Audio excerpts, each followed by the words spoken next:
బాగానే ఉంటుందని అనిపిస్తుంది సార్. డైరెక్ట్ ఆన్సర్స్ అన్నీ తెలిసినాయి మొత్తం. Okay, wonderful wonderful. చక్కగా ఇంక మీరు ఉదాహరణలు చెప్పడమే తరువాయి అంతే. అవును అలాగే అనిపించింది సార్. అంతే. సో ఉదాహరణలు చెప్తే చాలు, మిగతాదంతా కూడా మీకు తెలిసినవే ఉంటాయి. సబ్జెక్టు తెలిసిందే ఉంటుంది, ఉదాహరణలు చెప్పడము, దాన్ని ఎలా అన్వయించుకోగలుగుతాం అనేది మోర్ ఇంపార్టెంట్ అంతే. సో అది సంగతి. ఇంకా ఏంటి విశేషాలు? భోజనాలు చేశారా అందరూ? అయిపోయి సార్. నిజం చెప్పండి, చేశారా లేదా? అలా సిగ్గుపడుతున్నారు. ఈవినింగ్ అప్పుడు స్కిప్ చేస్తాను సార్. ఇవాళ అవసరం లేదు ఓన్లీ ఫ్రూట్. అది నేను అందుకే అన్నాను, నిజంగా భోజనం చేశారా అని అందుకే అడిగాను. మధ్యాహ్నం సరిపోయింది sir. Wonderful wonderful wonderful, amazing.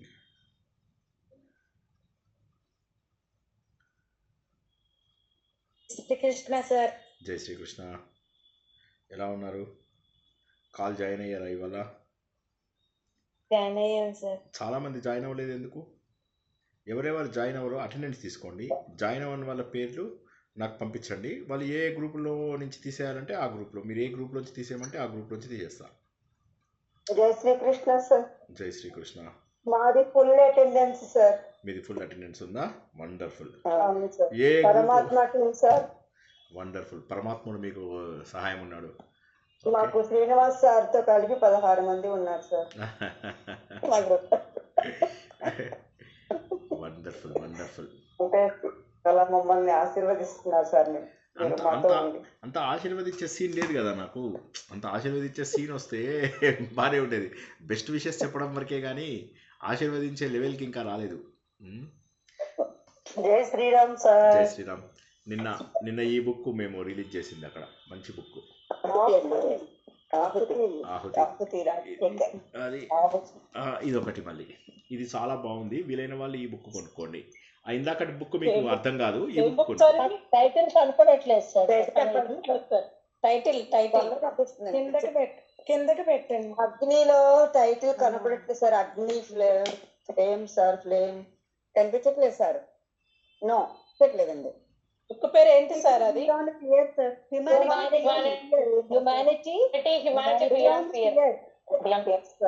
తెలుగులో చెప్పండి సార్. ఇంగ్లీష్ బుక్లు రావు సార్. అదో పంపించండి సార్, ఏదో నాకు పనికొస్తుంది. ఇది చాలా బాగుంది అసలు ఈ బుక్. ఇందులో మల్టిపుల్ వ్యాసాలు ఉన్నాయి. ఈ బుక్ కళ్యాణి గారు పంపించారు. వాక్కు వాక్కు కాదు, సారీ వాళ్ళు సార్. అవి చదివి మీరు ఒక రోజు మా క్లాస్ చెప్పారండి. చాలా బాగుంది బుక్ అని చెప్పారు. అవును. నాకు రోజు పేజీ చెప్పామని చెప్పామన్నమాట అండి. మీరు చదివి పాయింట్స్ మాకు చెప్పండి అని చెప్పాను. అవును సార్, మాకు చెప్పండి సార్. రోజు కొంచెం 10 నిమిషాల పావు గంట. ప్రజ్ఞ ఉంది కదండి, చూడండి దగ్గర రసజ్ఞ చదువుతున్నారు. అదే పుస్తకం సార్. ఓహో.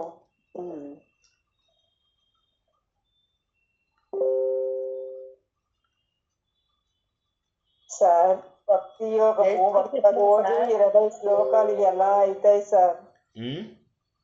భక్తి యోగము ఇవాళ ఒక్క రోజే టైం ఇచ్చి ఇవాళ ఒక్క రోజులోనే అవగొట్టమన్నారు సార్. 13వ చాప్టర్ నుంచి ఏమైందంటే 5 రోజులు చెప్పా. 12వ చాప్టర్ చాలా సార్లు చెప్పాను కదా అని ఒక రోజులో కంప్లీట్ చేశాను.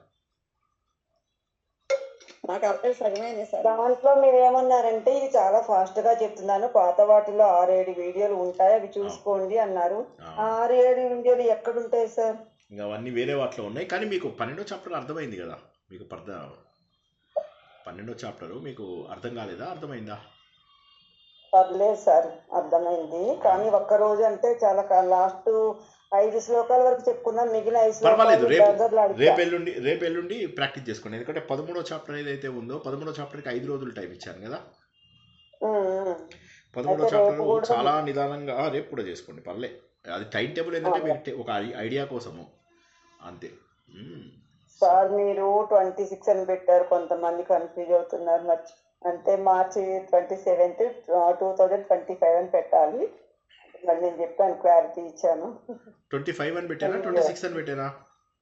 26 అని పెట్టారు అంటే బై మిస్టేకా కరెక్ట్ కాదా అది పెట్టింది 25 అండి 2025 సార్. ఓ అవునా కాదనుకుంటాను సంవత్సరం కాలేదు. 26 చూస్తే వేరే ఉంది అసలు ఆ డేట్ లో లేదు. అదే అడిగితే 25 అని చెప్పారండి. 25 కాదండి అది తర్వాత గ్రూప్ లో డిస్కషన్ 25 కాదు లేదు లేదు లేదు అది 26 నేను ఇప్పుడే ఓపెన్ చేశాను. 7th ఆగస్ట్ వరకు 23 వీడియోలు ఉన్నాయి. అంటే 23 వారాలు. మార్చి నుంచి 27 మార్చు, 3 ఏప్రిల్, 10 ఏప్రిల్, 17 ఏప్రిల్, 24 ఏప్రిల్ 5. 27 మార్చిలో వీడియో లేదు సార్. 26లో ఉంది మనకి. 27వ మార్చ్ 26 అనుకుంటా. 2025 సార్ 2025 నుంచి బిగినింగ్ వీడియోస్ 2025 44 వీడియోస్ సార్ మీరు చూడండి. నేను రాసుకున్నాను నేను అది డేట్ తప్పు రాశానేమో గానీ 27 మార్చి ఉంది సార్. 27 మార్చి 2025 1:33 ఉంది. 2025 కాదు 2026 లేదు సార్ 2026 లో లేదు సార్ 25 లో ఉంది. అది బై మిస్టేక్ డేట్ తప్పు రాసుంటాను. డేట్ తప్పు రాసుంటాను కానీ అన్ని 26 లో చెప్పినవే. ఇవన్నీ కూడా ఈ ఇయర్ చెప్పినవే అంటున్నా. లేదు సార్ మీరు నాకు పరిచయం 16వ అధ్యాయం నుంచి సార్. నాకు మీరు పరిచయం అయింది 25 సెప్టెంబర్ సార్. అప్పటికి మీరు 16 లాస్ట్ ఇయర్ సెప్టెంబర్ లో 16th చాప్టర్ మొదలు నేను 16th నేను అప్పుడే జాయిన్ అయ్యాను. 16 అవును సార్. అది 25 సార్. నేను ఇప్పుడు చూసాను 25 తర్వాత 13 చెప్పారు కదా. 13 అనేది 25 కదా. April 7, 2025, 17 అవన్నీ 2025. మీరు నాకు సెప్టెంబర్ లో పరిచయం అయ్యారు సార్. అప్పుడు మీరు వన్స్ అగైన్ రీచెక్ చేశాను. అంటే నేను చూస్తున్నాను కొంచెం బయట. అవును సార్. అంటే వీక్లీ వన్స్ కదా సార్. మరి ఆ మాత్రం టైం పడుతుంది కదా. మన వీక్లీ వన్స్ కదా క్లాస్. అవును అక్కడ రాయడం 25 అని రాసా గానీ నా ఉద్దేశం అది ఈ ఇయర్ కాదా చెప్పుకున్నది. అవును కరెక్టే ఈ ఇయర్ కాదు. ఎందుకంటే ఈ ఇయర్ మనం చెప్పుకున్నవన్నీ కూడా ఈ ఇయర్ 18వ అధ్యాయమే 18 వారాలుగా 18వ అధ్యాయమే 18 వారాలుగా నడుస్తుంది. కానీ నేను ఏం చేంజ్ అవ్వాలా లాస్ట్ ఇయర్కి ఈ ఇయర్కి 24 నుంచి వస్తుంది. మనం 24లో స్టార్ట్ చేసాం. 24 2 సంవత్సరాలు అయింది. 103 వీడియోలు అంటే మధ్యలో గ్యాప్స్ కూడా కలుపుకుంటే 2 సంవత్సరాలు దాటిపోయింది. 2 సంవత్సరాలు దాటిపోయింది. ఇంకా ఎక్కడ వేసిన గొంగలు అక్కడే ఉంది. నేనేమో ఎలా ఉన్నామని అలాగే ఉన్నా. వాయిస్ బ్రేక్ అవుతుందా?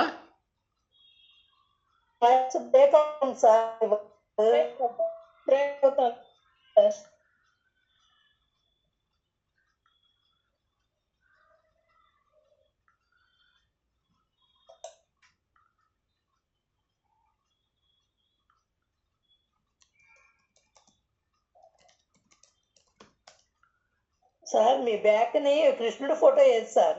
కృష్ణుడి ఫోటో పక్కన పెట్టారు. నేను మా ఇంటికి మా పిల్లవాడి ఫ్రెండ్స్ వచ్చారు. వాళ్ళందరూ వచ్చినప్పుడు ఆ ఫోటోలు పడేస్తారని పక్కకు పెట్టామన్నమాట జాగ్రత్తగా. సో అట్లా. సో అది నేను సెప్టెంబర్ లో మాకు పరిచయం అయ్యారు సార్. అప్పుడు మీరు 16వ అధ్యాయము సగంలో ఉన్నారు సార్.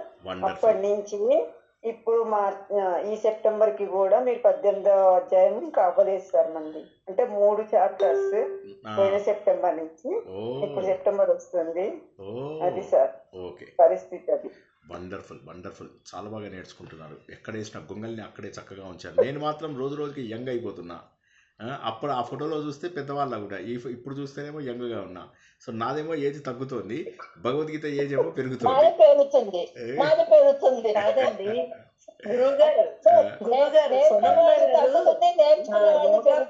హెడ్ మాస్టర్ అండి. యోగా క్లాస్ లో హెడ్ మాస్టర్ ఆవిడ. యోగా క్లాస్ లో హెడ్ మాస్టర్ సునంద గారు. అవును అవును అవును సార్. అలా కాదు సార్. అది మీరు ఇవాళ మమ్మల్ని అదేదో స్టూడెంట్స్ అన్నారు సార్. 2 స్టూడెంట్స్ పేరు చెప్పారు మమ్మల్ని. మరి క్వశ్చన్ మార్కులు కూడా ఎందుకు పెట్టారు సార్? అవునా ఏం పెట్టారు చెప్పండి ఒకసారి. నేను మర్చిపోయాను. మనం ఎంచుకోవాలి అందుకు పెట్టారు క్వశ్చన్ మార్క్. మీరు ఎలాంటి వాళ్ళు మీరు ఫిల్ చేసుకోండి అని. అవునా ఏం పెట్టాను చెప్పండి. నేను మర్చిపోయాను. ఏం పెట్టానబ్బా. ఏదో ఆ టైంకి టైం పాస్ ఒకటి టైం పాస్ స్టూడెంట్. ఓ టైం పాస్ స్టూడెంట్స్, బాగుంది కదా అది. Time pass sir, super student అని పెట్టాను. Super student, time pass student రెండు పెట్టా, కరెక్టే కదా. ఒక ఒక ఒక అంటే సార్ సూపర్ స్టూడెంట్ కి క్వశ్చన్ మార్క్స్ ఎందుకు సార్? అంటే సూపర్ స్టూడెంట్స్ అయినా మీరు డిసైడ్ చేసుకోండి అని అనమాట. మరి రెండోది టైం పాస్ స్టూడెంట్స్ ఎవరు? అరే భలే కదా, మీరు భలే క్యాచ్ చేశారు, డైరీ ఆశ్చర్యపోతున్నా. నేను రాశాను సార్, ఓ సూపర్ స్టూడెంట్ కాదు సార్, మేము సూపర్ స్టూడెంట్ కాదని రాసినాను. అవునా, అంటే ముందు సార్ క్యాప్షన్ ఏం పెడతా, నాకు క్విజ్ పేపర్ కంటే కూడా సార్ క్యాప్షన్ ఏం పెడతారు అని ఆరాటం ఎక్కువ సార్. అయితే క్వశ్చన్ మార్కులు ఎందుకు పెట్టారు అర్థం కాలేదు సార్. మీ ఆరాటానికి తగ్గ పెట్టారు ఆయన. అంటే సూపర్ స్టూడెంట్స్ ఏనా అని చెప్పేసి దాని మీనింగ్. ఫస్ట్ ఏంటంటే మీరు సూపర్ స్టూడెంట్స్ ఏనా అనేది క్వశ్చన్. టైం పాస్ స్టూడెంట్స్ అనే దానికి నాకు డౌట్ లేదు, అక్కడ క్వశ్చన్ మార్క్ పెట్టలేదు. నేను టైం పాస్ స్టూడెంట్స్ దగ్గర క్వశ్చన్ మార్క్ పెట్టలేదు. అంటే టైం పాస్ స్టూడెంట్స్ అనేది correct. Okay, time pass students. కష్టపడుతున్నాను సార్. అసలు రాత్రి అయితే నాకు భగవద్గీత నాకు వచ్చు అనుకున్నాను సార్, ఏమీ రాదన్న విషయం రాత్రి అది భక్త్యాగం చూసాక తెలిసిపోయింది సార్. 2 అయింది 3 అయింది నాకు ఏం అర్థం కాలేదు సార్. అందుకని ఒక చాప్టర్ ఒక రోజుతో వచ్చు సార్ అని రేపటికి కూడా అదే రేపటికి కూడా చేయండి, రేపటికి కూడా చేయండి. తర్వాత 13వ చాప్టర్ మీకు 4 క్లాసుల్లో అయిపోతుంది.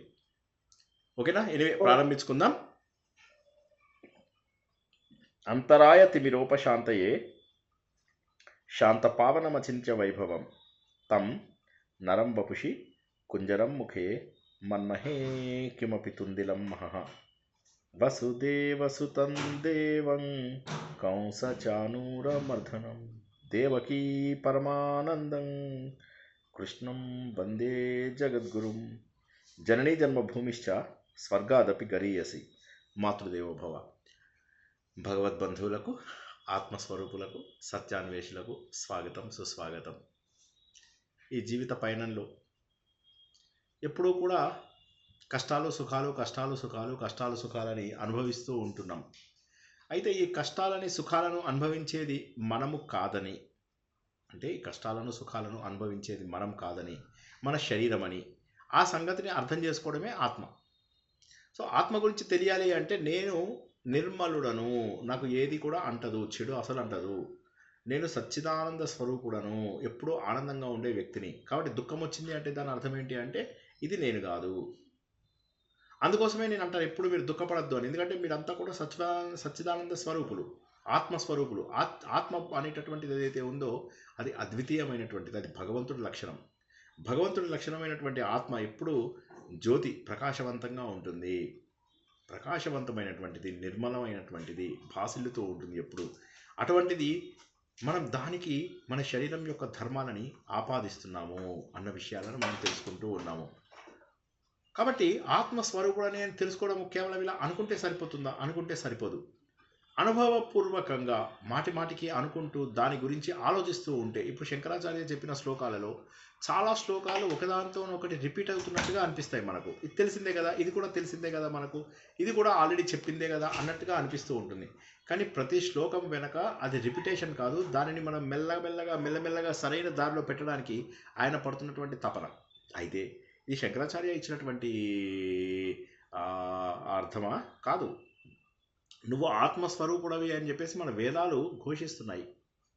మన వేదాలలో ప్రారంభ దశలో అందరూ కూడా కర్మకాండాలు చేస్తూ మెల్లమెల్లగా అందులోపల కొనసాగుతూ చివరికి కర్మకాండాల యొక్క అర్థాలు తెలుసుకోవాలి. ఇప్పుడు చిన్నప్పుడు ఉప్పు కప్పు రంబు ఒక్క పోలిక నుండి తెలుసుకుంటాం.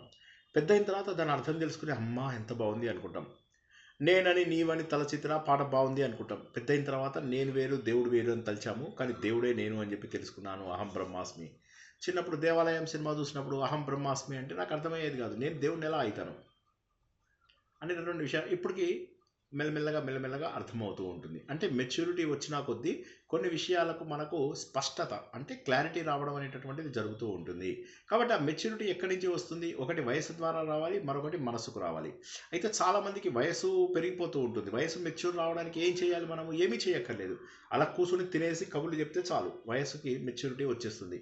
కానీ మనసుకు మెచ్యూరిటీ రావాలి అంటే సాధన చేయాలి. అయితే చాలామందికి మనస్సుకు చేసే పనుల దగ్గరికి వచ్చేసరికి ఏమవుతుందంటే తప్పించుకోవడానికి ప్రయత్నం చేస్తూ ఉంటారు. ఆలోచించాల్సిన అవసరం వచ్చింది అనగానే పక్కకు తప్పుకుంటారు.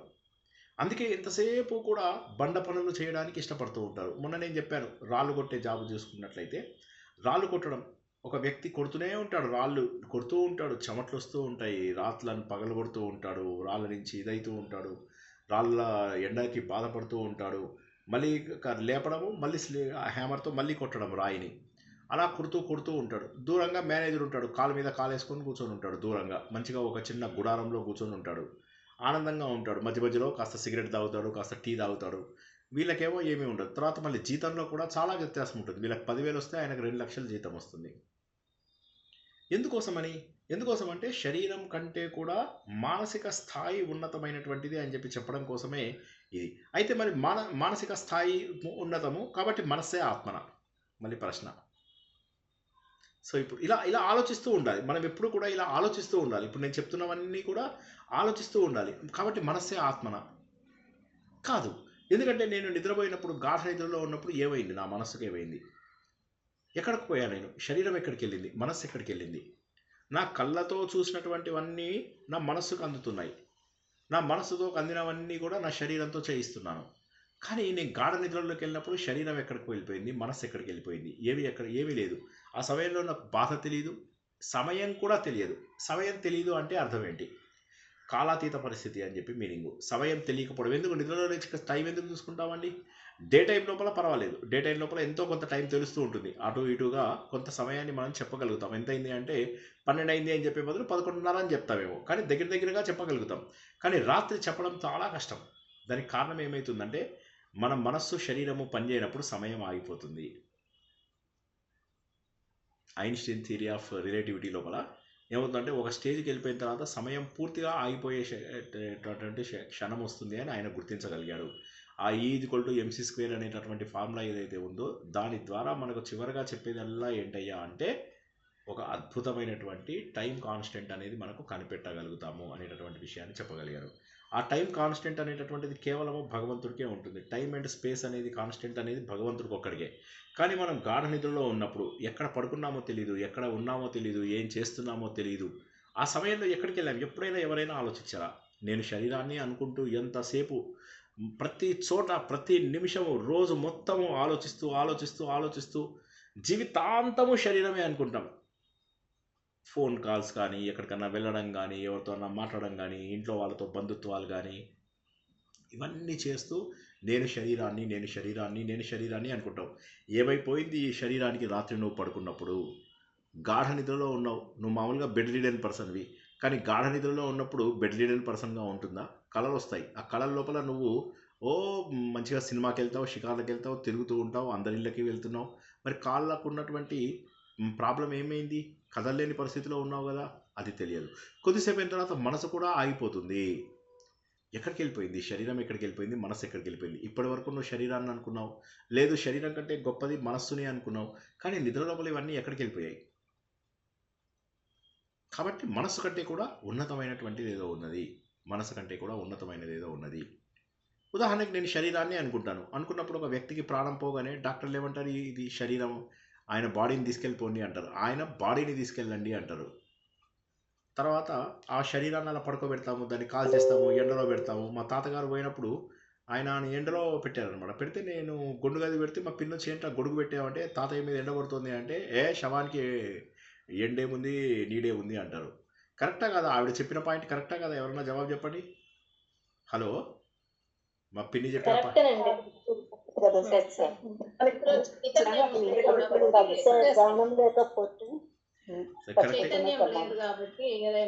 కరెక్టే, కానీ గొడుగు పెట్టాలా వద్దా ఇప్పుడు? నేను చెప్పండి.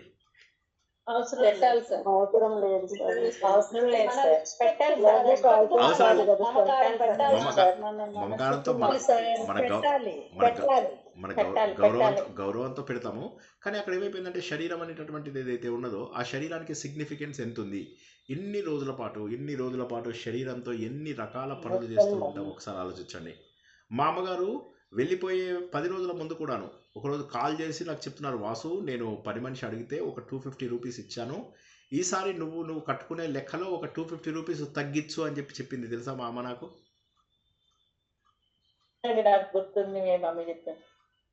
ఎంత తాపత్రయం ఉంటుంది, ఎంత తాపత్రయం. ఇందాక నేను లిఫ్ట్లోంచి వెళ్తున్నాను, వెళ్తుంటే ఒక ఆయన వాళ్ళ ఇంకా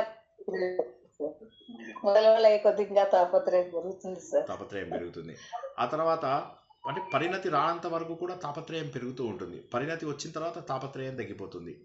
తాపంను ఇచ్చేటటువంటి ఆ 3 ఏవైతే ఉన్నాయో, తాపాన్ని పెంచేటటువంటి ఆ త్రయాలు నేను, నాది, మాది అనేటటువంటి భావన ఏదైతే ఉందో ఇది తాపాన్ని కలిగించే 3. తాపత్రయము అంటే తాపమును కలిగించే 3. ఆ తాపమును దూరంగా చేసుకోలేమో ఒకసారి ఆలోచించండి. ఇంకొకసారి చూస్తే ఇవాళ నేను లిఫ్ట్లో వస్తాను అంటే ప్రతిదానికి ఎంత ఆలోచిస్తాను అంటే చాలా సెన్సిటివ్ అయిపోయానేమో నాకు తెలియదు మరి. ఎందుకో ఏది చూసినా కూడా విశ్లేషణాత్మకంగా గుర్తించడం అలవాటైపోయింది. ఇందాక ఏమైంది, లిఫ్ట్లో వస్తున్నాను మధ్యాహ్నం. లిఫ్ట్లో వస్తున్నప్పుడు లిఫ్ట్ లోపల ఒక ఆయన పెద్ద ఆయన 62, 63 ఏళ్ళు ఉంటాయి. నాకంటే ఒక 6-7 ఇయర్స్ పెద్ద. 6-7 ఇయర్స్ అని ఎందుకు చెప్పాను అంటే ఇప్పుడు నేను చెప్పకపోతే నా ఏజ్ 56 అనుకోరు, మీరు నా ఏజ్ 65 అనుకుంటారు. అందుకోసం అని చెప్పి నా ఏజ్ చెప్పడం, నా ఏజ్ కరెక్ట్గా మీరు గుర్తిస్తారని చెప్పి చెప్పడం. ఆయన 62 ఏళ్ళ మనిషి, పెద్ద ఆయన. ఆయన ఏం చేస్తున్నాడు, మనవడితో కలిసి కింద వాడేదో గేమ్ ఆడించుకోవడానికి మనవని కిందికి తీసుకొస్తున్నాడు. ఇప్పుడు ఆయన చూసి నేను జాలిపడాలా, బాధపడాలా, దుఃఖపడాలా, అలా ఉన్నాడు. ఇప్పుడు నాకు ఏమనిపిస్తుంది, ఈయనలో కూడా నాకు అమాయకత్వం కనిపిస్తుంది. ఇవన్నీ కూడా మీకు ఆలోచన రావడం కోసం అని చెప్తున్నటువంటి మాటలు. ఆయన లోపల కూడా నాకు అమాయకత్వం కనిపిస్తుంది, ఆయన లోపల కూడా నాకు అమాయకత్వం కనిపిస్తుంది, ఆయన లోపల కూడా ఒక ఎదుగుదల అనేటటువంటిది నాకు కనిపించడం లేదు. ఎందుకంటే ఆయన లోపల కూడా అంతే, అలా సమయాన్ని గడిపేయడం, అలా గడిపేస్తూ శరీరంలో ఓపిక ఉన్నన్ని రోజుల పాటు మన వాళ్ళకు సేవ చేయడము, తర్వాత మంచాన పడ్డము, తర్వాత అందరితోటి చేగొట్టించుకుంటూ ఈ లోకం నుంచి వెళ్ళిపోవడము. ఒక్కసారి ఆలోచించండి, ఇది జీవితం అంటారా? హలో, అంతే ఉంటుంది సార్. జీవితం అంటే అలాగే ఉంటుంది కదా సార్. అంటే అలాగే ఉంటుంది. పిల్లలతో చూసుకోకపోతే మళ్ళీ కోపాలు వస్తాయి, చూసుకున్నాడంటే ఇంకా అద్దె బందీ అయిపోతారు. సో అలా చేయడం కరెక్ట్ అంటారా? కరెక్ట్ కాదు సార్. నేను సంవత్సరాలు ఉంటే జ్ఞానం రాదు, కానీ ఇంట్లో ఉన్నాక తప్పదు కదా సార్. అదే సార్, కరెక్ట్ కాదు అని అనుకున్న వాళ్ళు అలా చేయరు సార్. వాళ్ళకి తెలియక అజ్ఞానంలోనూ అలా చేస్తున్నారు తప్ప అది కరెక్ట్ కాదని తెలిస్తే డెఫినెట్లీ వాళ్ళు వేరే మార్గంలోకి వెళ్తారు, వేరే విధంగా వాళ్ళ సమయాన్ని గడుపుకుంటారు. అంటే ఆ వయసు వాళ్ళు పెద్దవాళ్ళు చిన్న మాట ఆత్మజ్ఞానం కోసం ఆలోచించినట్లయితే సమయం తప్పే. పెద్దవాళ్ళు అట్లా ఉంది. 80% వరకు అందరూ అలానే ఉంటారు సార్. 20% మాత్రమే కొంచెం ఇలాగా ఉంటారు. అంటే ఉంటారా 20% అనేది మీరు చెప్పండి నాకు. 20% ఉంటారంటే నేను ఒప్పుకోవాలా? అంటే ప్రతి 5 ఉండరు సార్. ప్రతి 5 ఒకరు అలా ఉంటారు అంటే ఆలోచించాల్సిన విషయం. అలా ఉండరు. 99.99999% అంటే లక్షలో 99,999 మంది అలా మన వల్ల నాడించడము, మన వల్ల చుట్టూ తిప్పడము, మన వల్లని షికార్లకు తిప్పడము. ఎవరో కాదు, మా అమ్మ నాన్న విషయంలో కూడా అంతే. నేను ఎవరిని తప్పు పట్టడం లేదు, మీరు తప్పు పడుతున్నానని దయచేసి అనుకోవద్దు, క్షమించాలి. అసలు తప్పు పట్టే అవకాశమే లేదు. నేనేమంటున్నానంటే ఎందుకు, దీనికి కారణం ఏమిటి అంటే అజ్ఞానంలో ఎందుకు ఉండిపోతున్నాము అంటే జీవితం అంతా కూడా ఆధ్యాత్మిక సాధన వైపు వెళ్ళకపోవడమే దీనికి కారణం. అయితే ఎవరిది తప్పు కాదు ఇక్కడ, మళ్ళీ తప్పు ఒప్పుల కాదు. తప్పు అనేది ఎవరిదన్నా ఉందంటే ప్రపంచానికి కాదు, మనదే తప్పు. ఎందుకు ఎక్కువ మంది ఏమనుకుంటారు, నేను పిల్లలకి చిన్నప్పుడు చేశాను, నేను పెద్ద అయ్యాక వాళ్ళు నాకు చేస్తారు. అది ఒక భ్రమ. పిల్లాడు బాగా చూసుకుంటున్నాడు, మా అల్లుడు వచ్చాక లేదా కోడలు వచ్చిన తర్వాత నన్ను అలాగే చూసుకుంటారు. చూసుకోరు. నువ్వు ఎవరినైతే ఎక్కువ ప్రేమిస్తావో, మనకు ఒక సామెత ఉంది, నువ్వు ఎవరినైతే ఎక్కువ ప్రేమిస్తావో వాళ్ళే నిన్ను అందరికంటే ఎక్కువ బాధ పెడతారు. అది వరల్డ్ రూలు. కొంతమంది జీవితం బాగుంటుంది కానీ అక్కడ ఏమవుతుంది, కూతురు బాగుంది కదా అని చెప్పేసి తల్లి ఎన్ని రకాల రుబాబులు చేస్తారు. అల్లుళ్ళ మీద, వాళ్ళ సైడ్ చుట్టాల మీద, వాళ్ళతో నెలకు వీళ్ళతో నెలకు జీవితాన్ని నాశనం చేసి ముక్కలు చేస్తారు, ఆఖరికి విడిపోయేదాకా తెస్తారు. ఒక్కసారి ఆలోచించండి, మీ కళ్ళ ముందు కనిపించడం లేదా? సరే మన జనరేషన్ వదిలేయండి, ఈ జనరేషన్ గురించి ఆలోచించండి. ఎన్ని కాపురాలు కూలుస్తున్నారు, ఇటువైపు వాళ్ళు అటువైపు వాళ్ళు కలిసి. కాదని ఎంతమంది చెప్తారు నా మాటకి? జమున నీ పాట మొన్న చూస్తుంటే అదే అదే అదే నాకు అంతి తెలియకున్నది అని ఆ పాట చూస్తుంటే ఆ ముఖ కవలికలు, ఆ అందము, ఆ యాక్టింగు అవన్నీ ఎంత బాగా అనిపించాయో. అటువంటి జమున చివరి రోజుల లోపల తన కూతురు గురించి అల్లుడు గురించి వచ్చి నా కూతురుని హెరాస్ చేస్తున్నాడని అట్లా ఇట్లా అని తనకే వేసేసి ఊగిపోయేది. పార్కిన్సన్స్ డిసీజ్ వచ్చి ఊగిపోయేది ఇట్లా తన. అదే టైం లోపల భర్త కూడా నన్ను నా పిల్లల నుంచి దూరం చేయడానికి చేస్తున్నారు అని చెప్పేసి ఎంత కష్టం ఒకసారి ఆలోచించండి. పెళ్ళయింది, నువ్వు పిల్లలకు దూరంగా ఉండాలి. ఇటు చూస్తేనేమో భార్య, ఎవరైతే నా జీవితంలో భాగస్వామి అనేదైతే అంటామో, భాగం తీసుకోవడానికి ఇష్టపడకుండా ఉండడము, తల్లి మాటలు విని కాపురాలు చెడగొట్టుకోవడము, ఇవి ఇప్పటివి కాదు. సౌత్ అన్నని ఆ సినిమా అది ఏదది, అది రాజేష్ ఖన్నాది, సుధామోహన్ గారు కరెక్టేనా అందులో? సౌత్ అందులోపల తల్లి ఎలా మొత్తం జీవితం అంతా చెడగొడుతుంది. రాజా హిందుస్థానీ సినిమాలో జీవితం అంటే నేను అవి ఎందుకు చెప్తున్నట్టు అలా జరుగుతున్నాయని కాదు, అప్పటి నుంచే ఇవన్నీ ఉన్నాయి అని చెప్పడం కోసమని.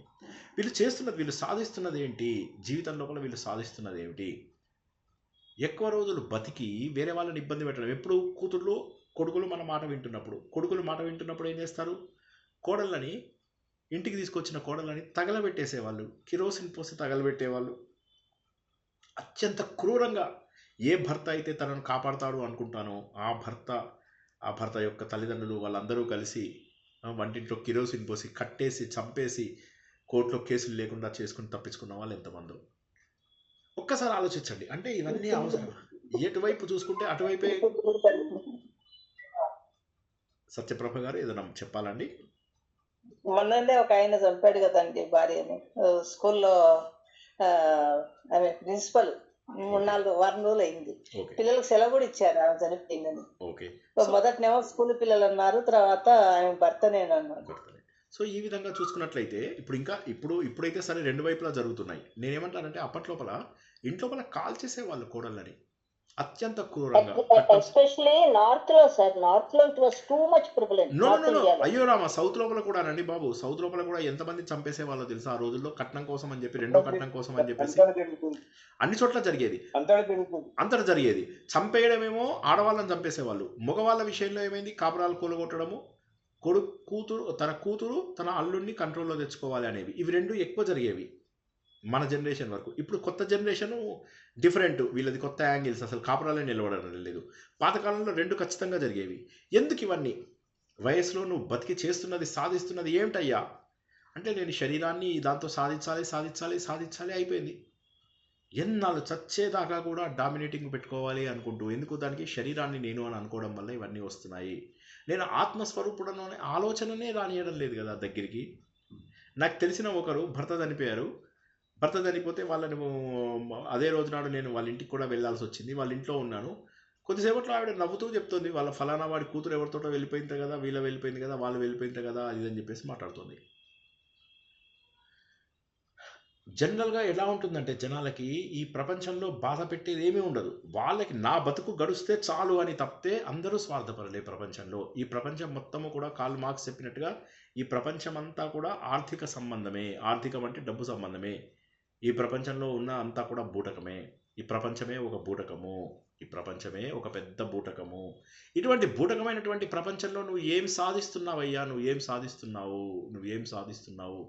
న జాగ్రన్న మే స్వప్న కో వా సుషుప్తిర్ న విశ్వో న తైజస ప్రాజ్ఞకో వా అవిద్యాత్మకత్వాంత్రయానం తురీయం తదేకో వశిష్టః శివః కేవలోహం న చోర్ధ్వో న చాదో న చాంతర్న బాహ్యం న మధ్యం న తిర్యక్ న పూర్వాపరా వియద్వాపకత్వాతఖండైకరూప తదేకో వశిష్టః శివః కేవలోహం న శాస్తా న శాస్త్రం న శిష్యో న శిక్షా న చత్వం న చాహం న చాయం ప్రపంచః స్వరూపావబోధా వికల్పా సహిష్ణుః తదేకో వశిష్టః శివః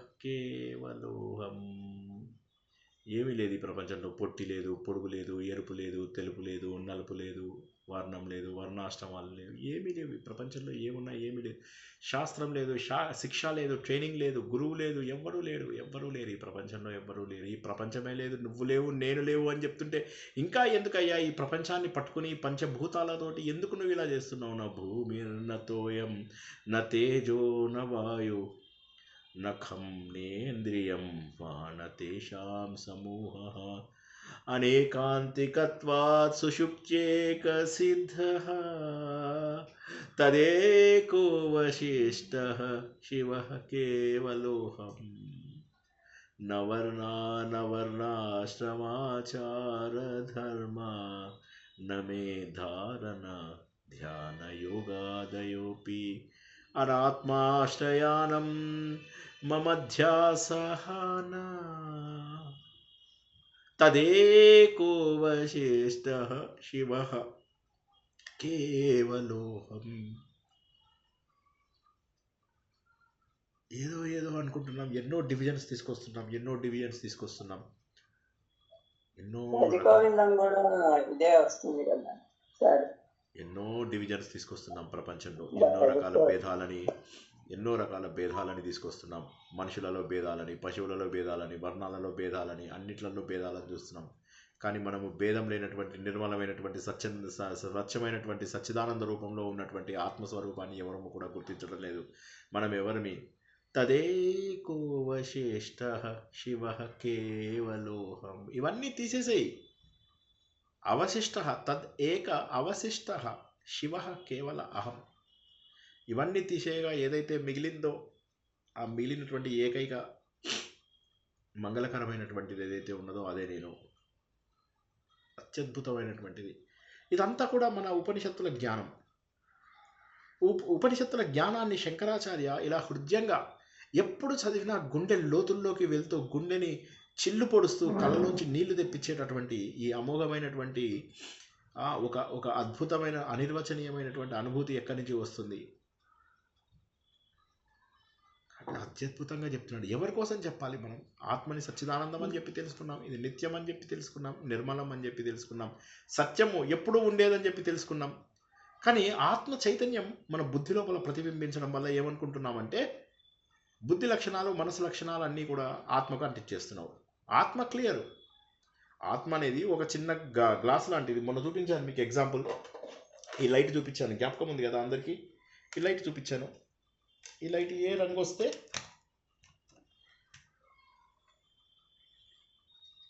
ఇప్పుడు ఈ లైట్ ఇది ఏ రంగు ఉంది? ఏ రంగు ఉందండి ఇది? ఏ రంగు? కలర్లెస్. దీన్ని మనం ఇప్పుడు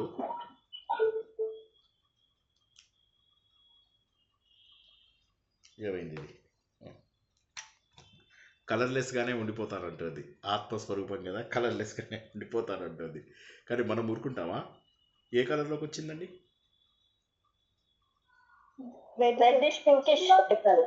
ఇప్పుడు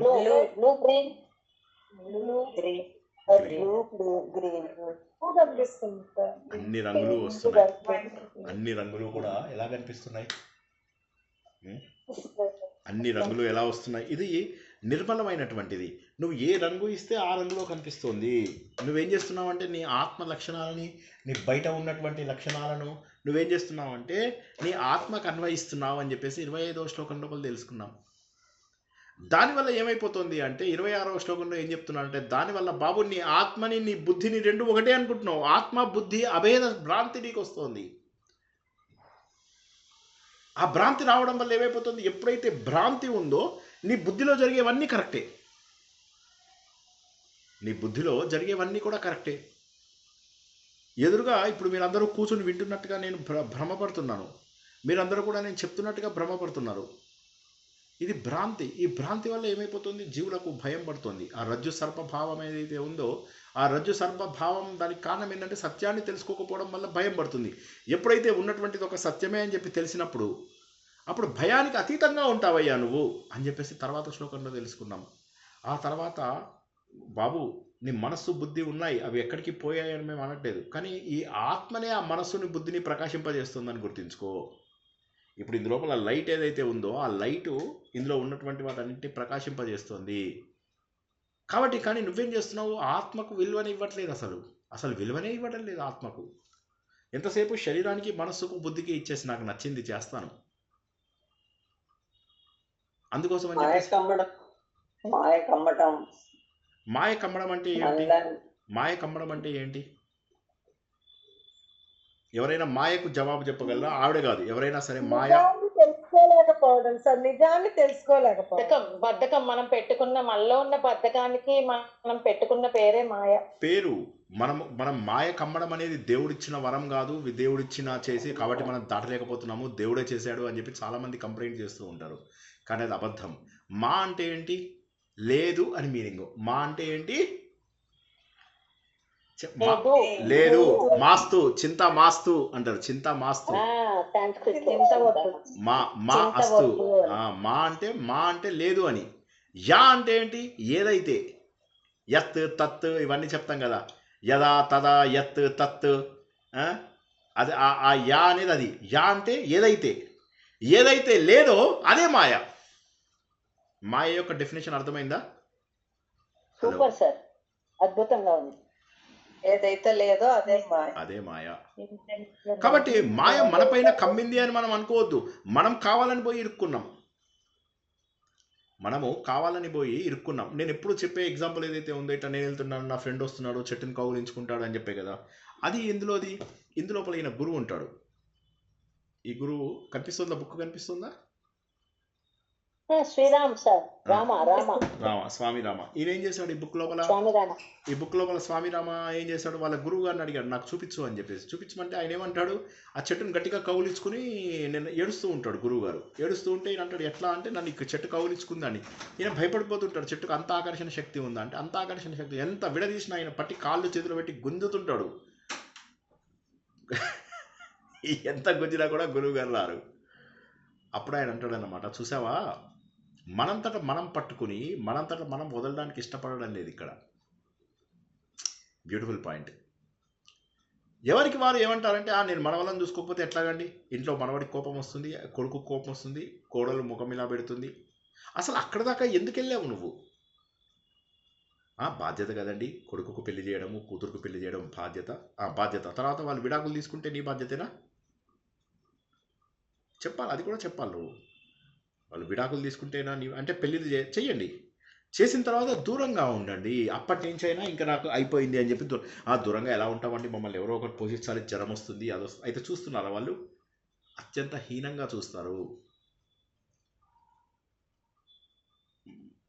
అంటే చెప్పకూడదు కానీ మా అమ్మ టైం లోపల మా అమ్మకి నేను జాగ్రత్తగా చూసుకున్నాను కాబట్టి మా అమ్మని వెళ్ళిపోయే వరకు కూడా దర్జాగా నేను ఉంచగలిగాను. మా అమ్మకు వచ్చే పెన్షన్ కంటే ఎన్నో రెట్లు మా అమ్మ ఎక్కువ ఖర్చు పెడుతుండేది. ఖర్చులు అవుతుండేవి ఇంట్లో ఒకలా. అన్నిటినీ ఎవరో ఒకరు బాధ్యతగా తీసుకుని ఇది నా బాధ్యత అని చెప్పి చెయ్యాలి. మరి నాకున్నటువంటి అన్నదమ్ములలో ఆ భావన ఉండకపోవచ్చు, లేదా వాళ్ళ ఫ్యామిలీస్లో బిజీగా ఉండవచ్చు, వాళ్ళకి కుదరలేదు. ఒకసారి ఒక బ్రదర్ తోటి నేను మాట్లాడడం జరిగిందనమాట. జరిగితే అతను ఏమన్నానంటే, నన్ను ఇంత నువ్వు ఇది చేస్తున్నావు, ఒకవేళ నువ్వు ఒక్కడివే కొడుకు అయితే ఏం చేసేవాడివిరా అని అన్నాడు. అనగా ఆ రోజు నాకు కనువిప్పైంది తెలుసా. అమ్మని చూసుకోవాల్సింది నేనే, ఇంకా తప్పదు. ఎందుకంటే అమ్మ ఇప్పుడు ఏం చేసింది, ఆఖరికి బాధ్యత పడేసి వెళ్ళిపోయింది. ఆధ్యాత్మిక మార్గంలోకి వెళ్ళి అమ్మ నాన్న గనక చక్కగా ఇదుండి వాళ్ళు సాధన చేసుకుంటూ ఉంటే భగవంతుడే కాపాడతాడు. కానీ ఏమవుతుంది, పెళ్ళిళ్ళు అయ్యాక రేపు పెళ్ళిళ్ళు అయ్యాయి కదా, ఓ మనవడో మనవన్నో మనరాల్లో పడేస్తే ఆడుకుంటాను. ఇప్పుడు వీళ్ళు ఆడుకోవడానికి నువ్వు మనవన్నో మనవరాల్లో పడేయాలి. ఆత్మస్వరూపాన్ని తెలుసుకోవడం అనేది ఆలోచన ద్వారా వచ్చేది. ఇలా నేను ఉదాహరణలు ఇస్తే ఈ ఉదాహరణల ద్వారానే తెలుసుకోవాలి మీరు, తప్పదు. ఇంకా వీళ్ళ జీవితాన్ని ఏమంటారు, they are waiting to die, అంతే. వాళ్ళకి ఏమీ లేదు, ఎప్పుడెప్పుడు చస్తామా అని ఎదురు చూస్తూ బతుకుతున్నారు. వీళ్ళ బతుకులు ఒక బతుకులేనా?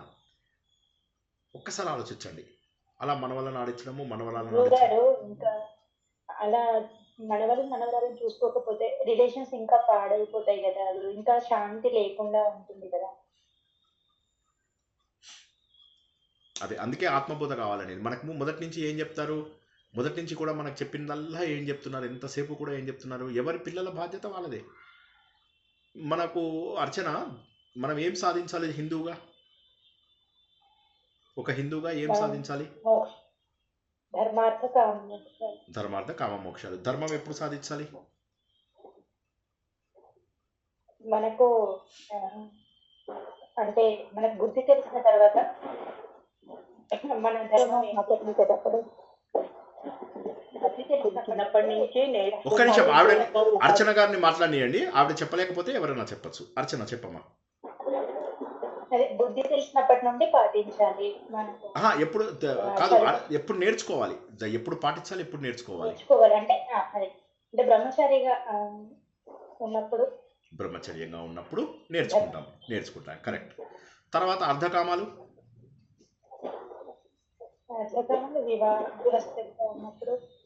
గృహస్థాశ్రమంలో ఉన్నప్పుడు అర్ధకామాలు. మోక్షం అనేది మోక్షం అనేది ఎప్పుడు గమ్యంగా ఉండాలి. అర్థకామాలను వేరే వాళ్ళు ఎవ్వరు మాట్లాడకండి. అర్చన మాట్లాడుతుంది కదా, చక్కగా మాట్లాడుతుంది కదా, మాట్లాడియండి. అర్చన చెప్పు. మోక్షాన్ని లక్ష్యంగా పెట్టుకోవాలి. పరమశాంతి అని. మోక్షం ఎప్పుడు సాధించాలో చెప్పలేకపోతున్నారు మీరు. ఏ దశలో సాధించాలి? ఏ వయస్సులో సాధించాలి? ఏ దశలో సాధించగలుగుతాం? అదే ఇప్పుడు మన పిల్లలు ఒక స్టేజ్కి వచ్చిన తర్వాత మనం సాధించడానికి అవకాశం ఉంటుంది. కానీ వెంటనే వాళ్ళని వదులుచుకోగలమా? బంధాలను వదులుచుకోగలమా? వెంటనే వదులుచుకోలేము. ఎప్పటికి వదులుచుకోవాలంటారు? మీ ఐడియా ప్రకారం ఎప్పటికి వదులుచుకుంటే బాగుంటుందంటారు? అంటే పూర్తిగా వదులుచుకుంటే తప్పైపోతుంది కదా గురుగారిని అనేది. పూర్తిగా వదులుచుకుంటే సరే మోక్షం సాధించడానికి రెండు అవస్థలు ఉంటాయి. మోక్షం సాధించడానికి రెండు అవస్థలు ఉంటాయి. ఆ అవస్థలు ఏంటి? ఆశ్రమాలు రెండు ఉంటాయి. మోక్షం సాధించడానికి రెండు ఆశ్రమాలు ఇచ్చారు హిందూ ఎవరు దయచేసి మీ అందరికీ చేతులెత్తి మొక్కుతాను. అర్చన ఒక్కదాన్ని మాట్లాడియండి. వానప్రస్థము సన్యాసం. Very good. అర్చనకి అన్ని తెలుసు, తనతోనే చెప్పిస్తున్నాను నేను. అందుకోసం తనకు ఆల్రెడీ కొంత ఐడియా ఉంది, తనతో చెప్పిస్తున్నాను. Very good. వానప్రస్థము సుమారుగా ఎప్పుడు ప్రారంభిస్తే బాగుంటుంది అంటారు? ఒక ఏజ్ అని కాదు, పోనీ ఏజ్ పక్కన పెట్టేసి ఎప్పుడు సాధిస్తే బాగుంటుంది వానప్రస్థం? పిల్లలు సెటిల్ అయిన తర్వాత. Very good. పిల్లలు సెటిల్ అయ్యాక. పిల్లలు ఎప్పుడు సెటిల్ అవ్వచ్చు అంటారు? 50 సంవత్సరాలకు. సుమారుగా 50-55 ఏళ్లకు పిల్లలు సెటిల్ అవుతారు. ఓకే. వానప్రస్థం అంటే ఏంటి? వానప్రస్థం అంటే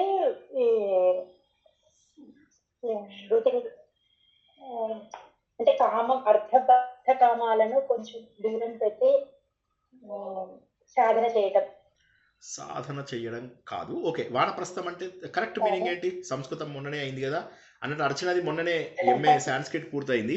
నా జూనియర్, 1 year జూనియర్. చెప్పమ్మా అర్చన.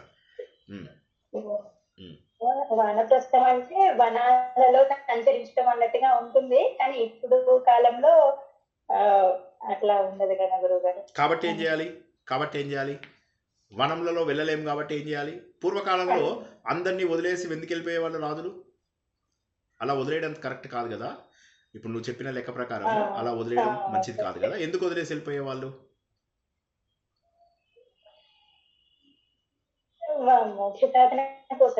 మోక్ష సాధన దాకా రాలేదు ఇంకా. మోక్ష సాధన అనేది అన్నిటికంటే పెద్ద దశ. మోక్ష సాధన అనేది పెద్ద దశ. ఆ మోక్ష సాధనకు ఏమయ్యేది? ఎక్కువ సమయం కావాలి. కాబట్టి ఏంటంటే 50 నుంచి 75 వరకు ముందు మనం జనాలకు దూరంగా ఉండడం నేర్చుకోవాలి. అర్థమైందా ఈ పాయింట్? 50 నుంచి 75 వరకు సంబంధాలకు దూరంగా ఉండడం అనేది పెట్టుకోవాలి. 75 నుంచి 100 వరకు భార్యకు భర్త, భర్తకు భార్య కూడా అవసరం లేనటువంటి స్థాయి. సుమారుగా చెప్తున్నాను నేను. Exactly 75, 74 cut off, 75 cut off కాదు, ఒక దశ.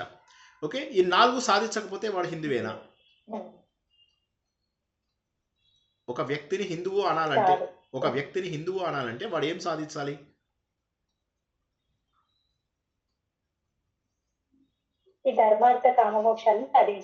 రైట్. అది సాధించాలన్న ఒకటి మిస్ అయినా కూడా వాడు సాధించినట్టే లెక్క కదా. వాడు హిందువు కానట్టే లెక్క కదా. సో వానప్రస్థం అనేది ప్రతి ఒక్కరి జీవితంలో వచ్చి తీరాలి. వానప్రస్థం అంటే పూర్వకాలంలో అందరికీ దూరంగా వెళ్ళిపోయేవాళ్ళు. ఈ కాలంలో మానసికంగా డిటాచ్మెంట్ పెంచుకోవడం. డిటాచ్మెంట్ పెంచుకుని ఏం చేయాలి?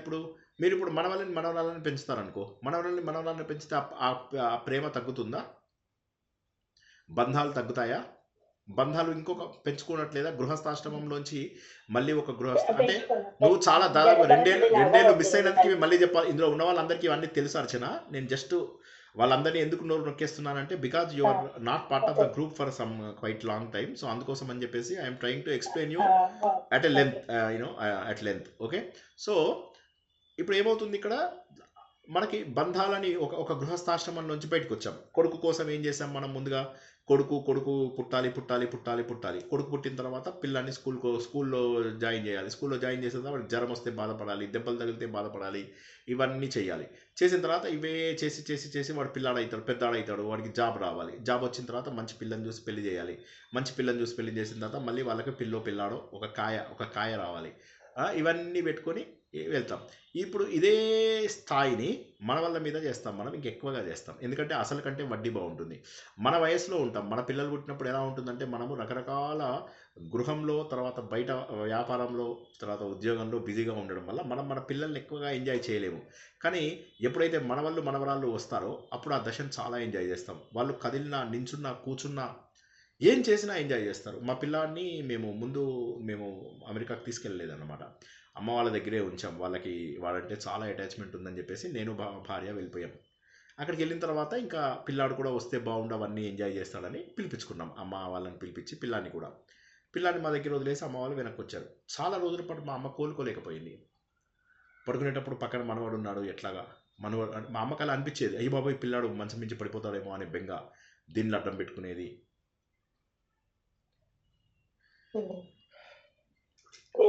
బంధాలు ప్రేమ ఎలా అవుతుంది? అది మోహం అవుతుంది.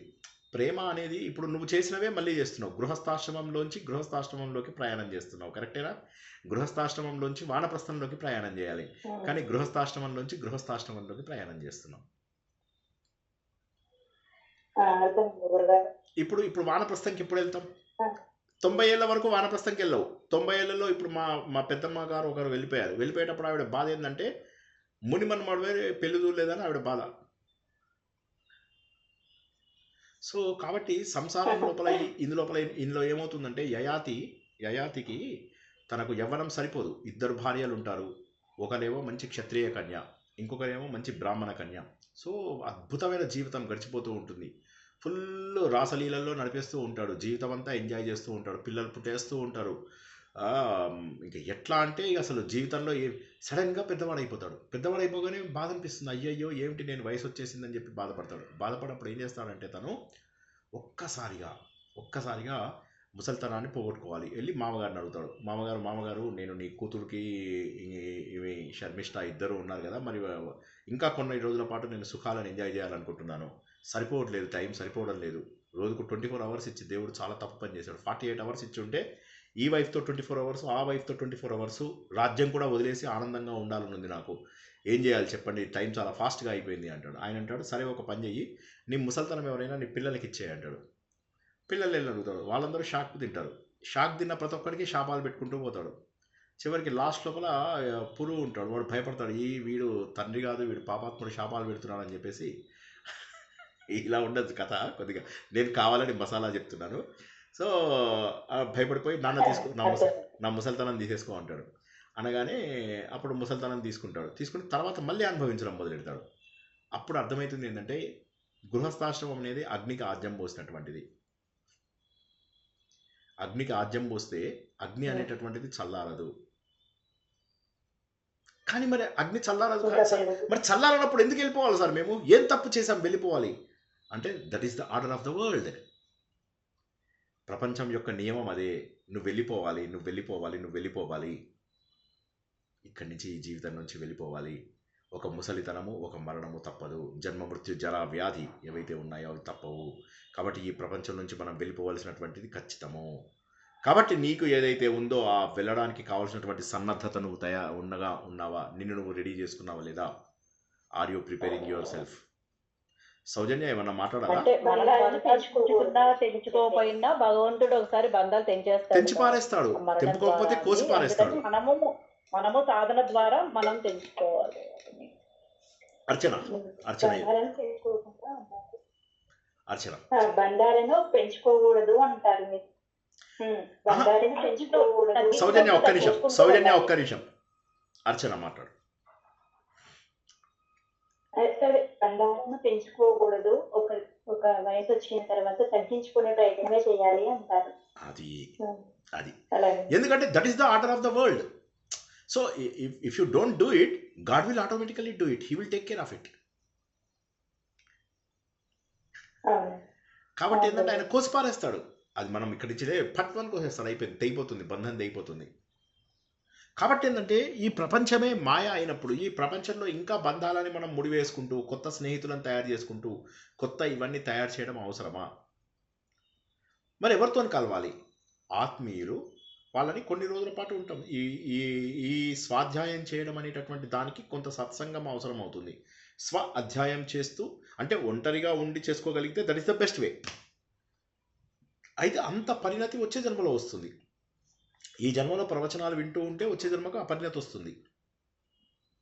ఈ జన్మలో కూడా నా ప్రవచనాలు వినమని చెప్పట్లే నేను. నా ప్రవచనాలు 50-100 వ్యూస్ ఉంటాయి అంతే. నా ప్రవచనాలు పెద్ద నేను ఒక ఏమంటారు, ఒక ఈగని, ఒక దోమని. కానీ ప్రవచనాలు తత్వవిధానంద గారు, విద్యాప్రకాశ్ ఆనందగిరి, స్వామి రామ చెప్తాడు ఒంటరితనంలో ఎంత గొప్ప విషయాలు చెప్తాడు. ఒంటరితనంలో అలవాటు చేసుకోగలిగితే అది మరింత మంచిది. కానీ ఆ సాధన మనకు తెలియాలి అంటే ముందుకు అసలు మన శాస్త్రాలు ఏం చెప్పాయో తెలియాలి కదా. చాలామందికి శాస్త్రాలు ఏం చెప్పాయో తెలియకపోవడం వల్ల మనవళ్ళు మనవరాలు వాళ్ళని వదలలేని పరిస్థితి వచ్చి ఏదో అంటారు కదా, అందులో పడిపోయిన సాలీడ్లో పడ్డటువంటి పురుగులాగా ఇరుక్కుపోతారు. ఇరుక్కుపోయి ఇంకా బయటకు పడేటటువంటి అవకాశం ఉండదు, అందులోంచి బయటపడే అవకాశం ఉండదు. పాపం ఎలా ఉంటారు అందరూ అంతే. నేను ఎవరినో క్రిటిసైజ్ చేయడం లేదు. మా సొంత అమ్మా నాన్నల దగ్గర నుంచి ప్రతి ఒక్కరిని చూస్తే జాలేస్తుంది. ఏమి లేదు అలా మనవలను పెంచడం, మనవరాలను పెంచడము, వాళ్ళ మీద ప్రేమ పెంచుకోవడం, తన పిల్లల్ని ఏదైతే చేశాడో అదే చేస్తున్నాము. గృహస్థాశ్రమం నుంచి మళ్ళీ గృహస్థాశ్రమంలోకి వెళ్తున్నాడు. కయామత్ సే కయామత్ తక్, ప్రళయం నుంచి ప్రళయంలోకి వెళ్తున్నావు మళ్ళీ నువ్వు. ఎక్కడ ఇక జన్మల పరంపర ఎలా ఉన్నది? ఒక జన్మ. ఈ మానవ జన్మని సద్వినియోగం చేసుకోకపోతే మళ్ళీ మానవ జన్మ ఎప్పుడు వస్తుందో తెలియదు కదా. కాబట్టి ఆత్మ జ్ఞానాన్ని తెలుసుకోవాల్సినటువంటి ఆవశ్యకత ఎంతైనా ఉంది. కానీ ఏమవుతుంది, మనం చూసినటువంటి ప్రతి ఒక్కరిలో కూడా మనం ఆలోచిస్తూ ఉండాలి. ఏంటంటే ఎంతసేపు రుణం ఉందో ఆ రుణం అంతే తీర్చుకుని మనసుకు దూరంగా ఉండాల్సిందే, తప్పదు. పిల్లల సంగతి ఏంది మరి? పిల్లల్ని వదిలేస్తామా? మరి క్వశ్చన్. పూర్వకాలంలో అర్చన పిల్లల్ని వదిలేసేవారా? వీళ్ళు ఉండారు కదా, రాజులు ఏం చేసేవాళ్ళంటే మనకంటే ధనవంతులు రాజులు, భోగభాగ్యాలు ఉన్నవాళ్ళు, వాళ్ళు పిల్లల్ని వదిలేసి వానప్రస్థంకి వెళ్ళిపోయేవాళ్ళు. మరి ఇట్లా పిల్లలకి ఏమన్నా అవసరం వస్తే వాళ్ళకి సందేహం వచ్చినప్పుడు అక్కడికి వెళ్ళి కనుక్కోవచ్చు అని మీరే చెప్పారు. నేనే చెప్పాను, కరెక్ట్. సో కాబట్టి ఏంటంటే సందేహం వచ్చినప్పుడు వానప్రస్థంలో ఉన్నప్పుడు పిల్లలకు సహాయం చేయడంలో తప్పులేదు. ఎందుకంటే పిల్లల వరకు నీ రెస్పాన్సిబిలిటీ ఉంది. సార్ మరి మీరు ఒక్క మాట చెప్పండి సార్, మనవళ్ళు మనవరాళ్ళు, నా మనవడు నా కొడుకు కోడలు ఉద్యోగాలకు వెళ్తారు, నా అల్లుడు కోడలు నా అల్లుడు కూతురు ఉద్యోగాలకు వెళ్తారు. మరి ఇప్పుడు ఆ మనవళ్ళని పెంచాలి అని అదే అడుగుదాం అనుకున్నాను గురువు గారు. ఇంకా ఎలాగా ఇప్పుడు వాళ్ళని అలా రౌడీలాగా చేసేద్దామా? ఏం చేయాలంటే వాళ్ళ బాధ్యత, నీ బాధ్యత కాదు, అది వారి బాధ్యత. వాళ్ళు నువ్వు ఒకటి కాదు, అయిపోయింది. ఎవరి జీవితం వాళ్ళదే. భర్త జీవితం భర్తదే, భార్య జీవితం వాళ్ళదే, ఎవరి జీవితం వాళ్ళదే. బంధాలు పెంచుకుంటూ కొత్త జనాలని మన లోపల కలుపుకుంటూ పోతే అది ఎంత బాధిస్తుంది తెలుసా? ఆత్మీయులైనటువంటి వాళ్ళు మీకు దొరుకుతారు, దేవుడే అందిస్తాడు. మీకు ఎక్కడో ఒక చోట ఏదో ఒక ఆత్మీయ రూపం లోపల దొరికిస్తాడు.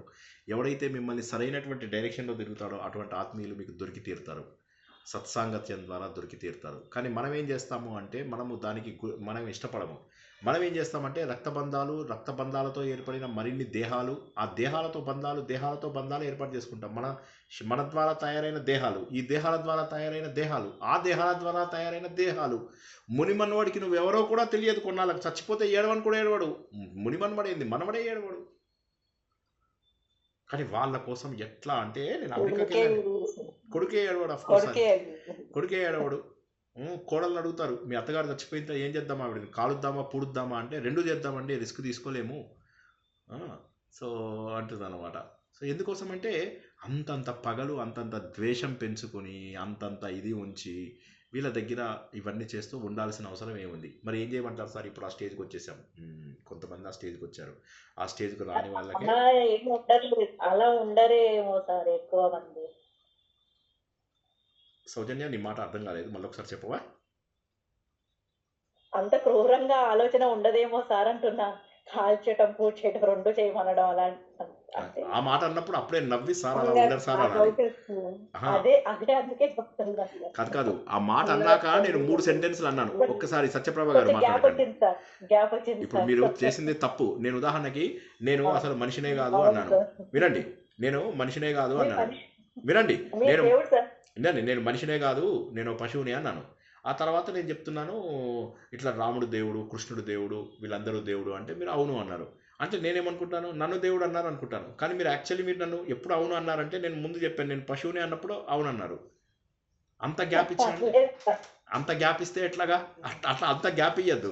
ఏదైనా చెప్పేటప్పుడు వెంటనే చెప్తే దాని అర్థం కంటిన్యూ అవుతుంది. లేకపోతే ఏమవుతుందంటే 3 సెంటెన్స్ మీలో ఆపొద్దని అన్నారు సార్. అదే ఒక దగ్గర అదేది వాడు అది సినిమా లోపల వాడు జవాబులు వెంటనే చెప్పాడు. వాడు 2-3 జవాబుల తర్వాత వాడు ఫస్ట్ జవాబు అల్లు అర్జున్ వచ్చాడంట. అలాగా ఒక సినిమాలో తింటడం. అల్లు అర్జున్ అలవైకుంఠపురంలో ఇలాగే అంటాడు కదా. ఆ, వాడు 3 ప్రశ్నలు అలవైకుంఠపురంలో వాడు 3-4 అయ్యాక వాడు ఇప్పుడు జవాబు చెప్తాడు. ఫస్ట్ ప్రశ్నకి జవాబు చెప్తాడు వాడు ఇప్పుడు. So anyway coming back to our ఇది కాకపోతే ప్రతి ఏమవుతుందంటే సిచ్యువేషన్ లో మూవీలో నుంచి ఏదో ఒకటి వస్తుంది కదా సార్ మీకు. వచ్చేస్తుంది ఈజీగా ఆటోమేటిక్ అది బల్బు వెలిగిపోతూ ఉంటుంది. అది ఆత్మ చైతన్యం బుద్ధి లోపల ఎక్కువగా ప్రకాశిస్తూ ఉంటుంది అని చెప్పాను కదా. మాకు ఇంకా బుద్ధిలోకి రాలేదు సార్. మనస్సు దాకా వచ్చినా చాలు, ఎదిగినట్టే లెక్క. సో ఇక్కడ వండర్ఫుల్. మేము సినిమాలు వదిలేయాలని మేము అనుకున్నాం, మళ్ళీ మీరు సినిమాలు తీసుకొస్తున్నారు మళ్ళీ. చూడమని సినిమాలు వదలమని ఎప్పుడు అనలేదు సార్. సినిమాలో నుంచి కూడా మేము వదిలేయాలని అనుకున్నాము, కానీ వదిలేయండి. మీకు వదిలేయాలంటే వదిలేయండి. నేను సినిమాలు చూడండి అని చెప్పి చెప్పడం లేదు. నేను ఏది చూసినా కూడా ఆత్మను వెతుక్కోవాలంటారు సార్. అది నేను అనేది. ఎక్కడ చూసినా కూడా చెప్పిన ఆలోచన చెప్పిన వచనానికి రిలేటెడ్ గా వెంటనే వెలుగుతుంది సార్. వెలగాలి. అదేంటంటే ఆ ఆలోచన అనేటటువంటిది రావాలి. ఇప్పుడు ఇందాక మేము మా పిల్లలందరితోటి శాఖ లోపల కింగ్ అని ఒక ఆట ఆడిస్తున్నాం. కింగ్ ఆట లోపల ఏంటంటే వాళ్ళకి మీరు కొడితే వాళ్ళు ఆపుకోవాలి, చేతులతో ఆపుకోవాలి. చేతులతో ఒక సర్కిల్ గీస్తాం, ఆ సర్కిల్లో 10 మంది ఉంటాం. కొట్టగానే వాళ్ళు ఏంటంటే చేతులతో ఆపుకోవచ్చు. మిగతా ఎక్కడ బాడీ పార్ట్కి తగినా వాడు అవుట్ అనమాట. ఈ అవుట్ అయిన ఇద్దరు కలిసి మిగతా వాళ్ళని అవుట్ చేయాలి. అట్లా చేస్తుంటే నేను విసిరి కొట్టా బాల్ని, పోయేది అది కాస్త అక్కడ పక్కన ఉన్న లేక్ లోపల పడిపోయింది. పట్టుకుందాం అనుకున్నాం, ఆ బాల్ అలా ఈసారి ట్రిప్ లో మాకు కూడా సార్ ఆ గేమ్. ఆ? నెక్స్ట్ టైం ట్రిప్ లో మాకు కూడా ఆ గేమ్ ఆడించండి సార్. సరే ఇప్పుడు అడ్వాన్స్ గా ఉంది సౌజన్య, అదే చాలా ఇప్పుడు అడ్వాన్స్ గా ఇప్పుడు నాకే అయితే ఆ బాల్ అలా వెళ్ళిపోయింది కదా. నేను ఆలోచిస్తూ ఉన్నాను అనమాట.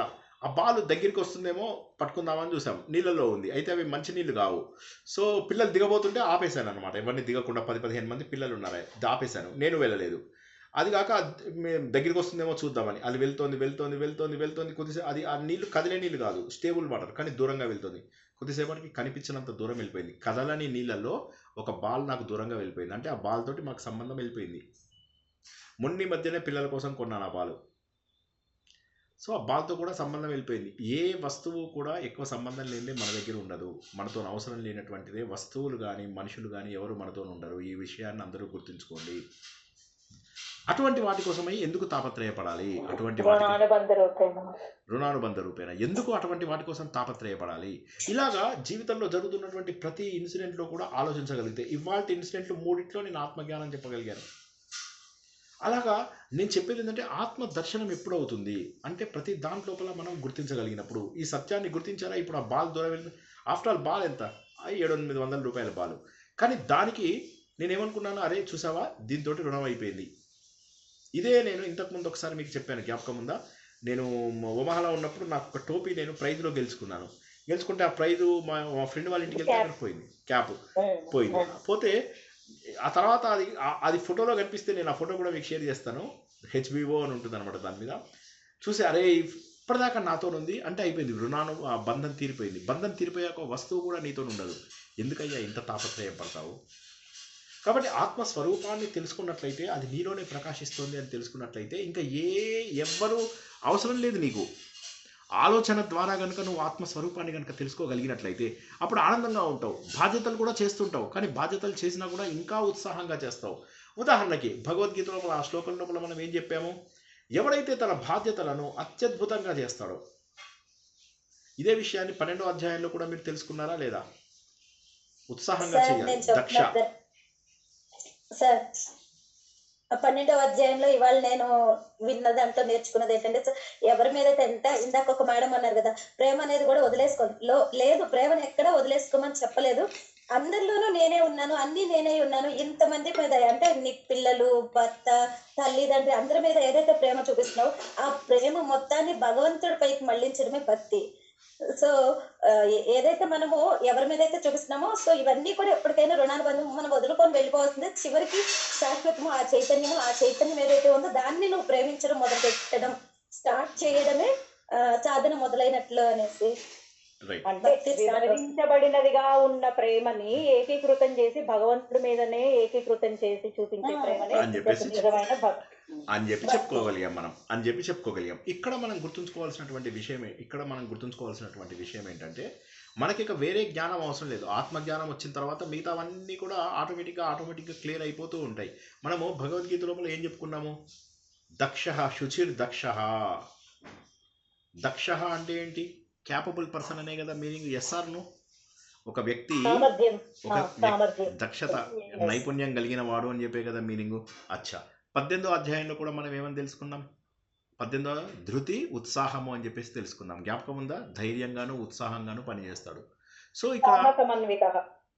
ఇక్కడ ఎందుకని చేస్తున్నాడు అంటే ఇక్కడ బాధ్యత వదలడం కాదు, బంధాలను వదలడం అనే దాన్ని మీరు అర్థం చేసుకోవాలి. బాధ్యతలను వదలమని ఎప్పుడు హిందూ మతం చెప్పదు. అర్చనకి కూడా మళ్ళీ చెప్తున్నాను, మిగతా వాళ్ళందరికీ కూడా బాధ్యతలు వదలమని ఎక్కడా చెప్పదు హిందూ ధర్మం. బాధ్యతలను మరింత దక్షతతో చేయగలుగుతావు ఎప్పుడైతే when you work with lot of detachment you will be able to work with highest possible efficiency. ఆ ఉన్నత స్థాయి, ఉన్నత శ్రేణి వ్యక్తిత్వంతో చేయగలుగుతావు. నవ్వుతో చేయగలిగినప్పుడు ఇంకా ఎక్కువ టెన్షన్స్ ఉండవు. ఎందుకంటే ఒకటే గుర్తుంచుకోండి, మనది అనుకున్నది మనతోనే ఉంటుంది, మనది కాదు అనుకున్నప్పుడు ఒక్క క్షణం లోపల వెళ్ళిపోతుంది. వెళ్ళిపోయిన వాటిని పట్టుకునేది కాదు. ఇప్పుడు ఆ బాల్ వెళ్ళిపోయింది, దాని వెనకాల పడితే నీళ్ళలో పోతే ఇంకో నలుగురు వెళ్ళిపోయేవాళ్ళు. సో కాబట్టి ఏంటంటే ఈ జీవితం లోపల మనం గుర్తుంచుకోవాల్సినటువంటిది ఎక్కడ మనము తెలుసుకోవాలి అనేది మనకు తెలిసిపోతే చాలు, అంతే. ఇంకా అంటే అక్కడ అవకాశం ఇచ్చాము, అక్కడతో అయిపోయింది అని అనుకున్నప్పుడు ఇంకా మనం అక్కడికి వదులుకోవాలి. ఇక్కడికి భగవంతుడికి ఇచ్చినటువంటి ఎండు ఇంతవరకు చాలు అని చెప్పి గుర్తుంచుకుని అక్కడి నుంచి మనము మన సాధన లోపల ఉండిపోతే సరిపోతుంది. మన బాధ్యతను వదలమని ఎక్కడా చెప్పలేదు. అతను బాధ్యతని ధృతి ఉత్సాహంతో చేయమని చెప్పేసి 18వ అధ్యాయంలో చెప్పాడు. 12వ అధ్యాయం లోపల శుచిర్ దక్ష అన్నాడు. ఇంకా అంతకంటే ముందు అనికేత అన్నాడు, ఇల్లు లేనటువంటి వాడు. ఇల్లు లేనటువంటి వాడు అంటే ఏంటి? ఇల్లు లేకుండా ఉండడం కదా, అన్ని ఇల్లులు నావే. ఇప్పుడు మనం ఏం చేస్తున్నాము? పోయి అబ్బో కొడుకు అమెరికాలో ఉన్నాడు, నేను అమెరికాకి వెళ్తున్నాను. అమెరికాకి ఉద్యోగం చేయడానికి వెళ్తున్నావా? కాదు కదా. ఏ కొడుకు దగ్గర కూతురు దగ్గర ఆయేలాగా వెళ్తున్నావు. దాన్ని నువ్వు నేను అమెరికాకి వెళ్తున్నాను అనుకో. అమెరికాకి ఎందుకు వెళ్తున్నావు? నువ్వు ఉద్యోగంగా వెళ్తున్నావా? సైంటిస్ట్గా వెళ్తున్నావా? సైంటిస్ట్గా వెళ్తున్నావా? దేనికి వెళ్తున్నావు నువ్వు అమెరికాకు? ఒక ఉద్యోగం చేయడానికి, ఏదో చేయడానికి కాదు, ఆయేలాగా వెళ్తున్నావు. మా చుట్టం ఒకడు ఉన్నాడు, వాడు వైఫ్ ఉద్యోగం చేస్తారు. వాడు అమ్మా నాన్నని రెగ్యులర్గా పిలిపించుకుంటాడు. ఎందుకు పిలిపించుకుంటాడు? ఇద్దరు పిల్లలకి కనుక పని మనుషులను పెడితే ఒక్కొక్కరికి 2,000 $5,000 ఖర్చు అవుతుంది. $5,000 ఖర్చు పెట్టి నెలకి పెట్టే బదులు అమ్మా నాన్నకు ఒక్కసారి $5,000 తెప్పించుకుంటే, $5,000తో ఒక్కసారి కనుక తెప్పించేసుకుంటే 6 నెలల పాటు పడి ఉంటారు. కాబట్టి ఇక్కడ గుర్తుంచుకోవాల్సింది ఏంటంటే నువ్వు వెళ్తున్నది దేనికోసము? నీ ప్రేమని ఒక ఆయాలాగా వాడుకోవడానికి వెళ్తున్నారు, అంతే. కాబట్టి ఆ ప్రేమని ఇంకా పెంచుకుంటూ తెగడానికే ఇవన్నీ పెరిగేదంతా, తెగడానికే. బలవంతంగా తెంపి తీరుతాడు దేవుడు. వచ్చింది సమయం, ఆసన్నమైంది. చెల్లకేలా చెల్లకేలా చెల్లకేలా తెర మేలా పీచే చూట రాహి చెల్లకేలా. వచ్చింది, ఆల్రెడీ పాడ లేచింది. ఇంకా నీ దగ్గరికి రాలేదు, నీకు తెలియడం లేదు అంతే. పాడ లేచింది ఆల్రెడీ, అందరూ డ్యాన్సులు చేస్తున్నారు, ముందు పైసలు వేస్తున్నారు. నీ పాడ లేచే సమయం ఆసన్నమైంది. ఒక్కడివి వెళ్ళడానికి అలవాటు చేసుకో. ఒక్కడివి వెళ్ళడానికి జీవితంలో ఎన్నో ఘడియలు వెళ్ళిపోయాయి, జీవితంలో ఎంతో సమయం వెళ్ళిపోయింది, వెనకాల అయిపోయింది. పాడెక్కేటటువంటి సమయం ఆసన్నమైంది. నీ మేళా స్టార్ట్ అయింది. నేను ఎప్పుడు చెప్తాను, ఆ వాట్సాప్ మెసేజ్ అలాగా వెళ్ళిపోతుంది కిలోమీటర్ల కొద్ది లైను. ఆ లైన్ లోపల అందరూ ఉన్నారు, కొంతమంది బొజ్జేసుకుని, కొంతమంది హై క్లాస్ బిజినెస్ మెన్, కొంతమంది లో క్లాస్ రిక్షా వాళ్ళు, అన్ని రకాల జనాలు ఉన్నారు. ఎవ్వడూ కూడా లైన్ తప్పడానికి అవకాశం లేదు. ప్రతి ఒక్కడు కూడా ఆ లైన్ లోపల తన ఎదురు చూస్తూ ఒకటి తర్వాత కూడా వరుసగా పాడే ఎక్కవలసిందే. క్రాడిల్ నుంచి పాడే వరకు, ఉయ్యాల నుంచి పాడే వరకు అన్నీ డిసైడ్ అయిపోయాయి. కాబట్టి నువ్వు చేయాల్సిందల్లా ఏంటయ్యా, పరిణతి తెచ్చుకుని ఒంటరి ప్రయాణాన్ని చెయ్యాలి. ఎందుకు ఒంటరితనాన్ని అలవాటు చేసుకోమన్నాడు? ఎందుకు వైరాగ్యం? ఇప్పుడు అర్చన ఇందాక అడిగిన ఒక ప్రశ్న ఏంటి, సార్ బాధ్యతను ఎలా వదిలేస్తాం? మరి ఎందుకు వైరాగ్యం ఎందుకు తెచ్చుకోమన్నాడు శ్రీకృష్ణుడు? పని లేక తెచ్చుకోమన్నాడా? చాలామంది ఆలోచించేది తన అర్చన చెప్పినట్టుగానే చెప్తారు. ఎందుకంటే ఇంకా పరిణతి రానటువంటి స్థాయిలో ఎలాగా మరి పిల్లల్ని ఏం చేయాలి, నేను మన వల్ల ఏం చేయాలి? ఇప్పుడు పిల్లల్ని వదిలేయమని ఎవరు చెప్పాడు? కొంతమందికి 75 ఏళ్ళ దాకా బాధ్యతలు తీరవు. ఏం చేస్తారు అలాంటి వాళ్ళు? పాపం వాళ్ళ జీవితం అంతే. కానీ మిగతా వాళ్ళకి కనీసం అవకాశం ఉన్న వాళ్ళు తెంచుకుంటున్నారా? వాళ్ళు తెంచుకోరు. బాలేని వాళ్ళు ఎలాగూ బాలేరు, బాగున్న వాళ్ళు ఏం చేస్తున్నారు? పడి కొడుకుల మీద, అల్లుల మీద, కూతుర్ల మీద, కోడల మీద పడి తింటున్నారు. అది ఎంతవరకు కరెక్ట్? బాలేని వాళ్ళకి సరే ఎలాగూ బాలేదు, కొడుకుతో పడదు, కూతుర్లతో పడదు, అల్లులతో పడదు, వీళ్ళతో పడదు, వాళ్ళు విడిపోతున్నారు, కొట్లాటలు, కోర్టు కేసులు నడుస్తూ ఉంటాయి, ముసలితనంలో కోర్టులకు వెళ్ళి, ఇవన్నీ మీరు కళ్ళ ముందు చూస్తున్నారు కదా.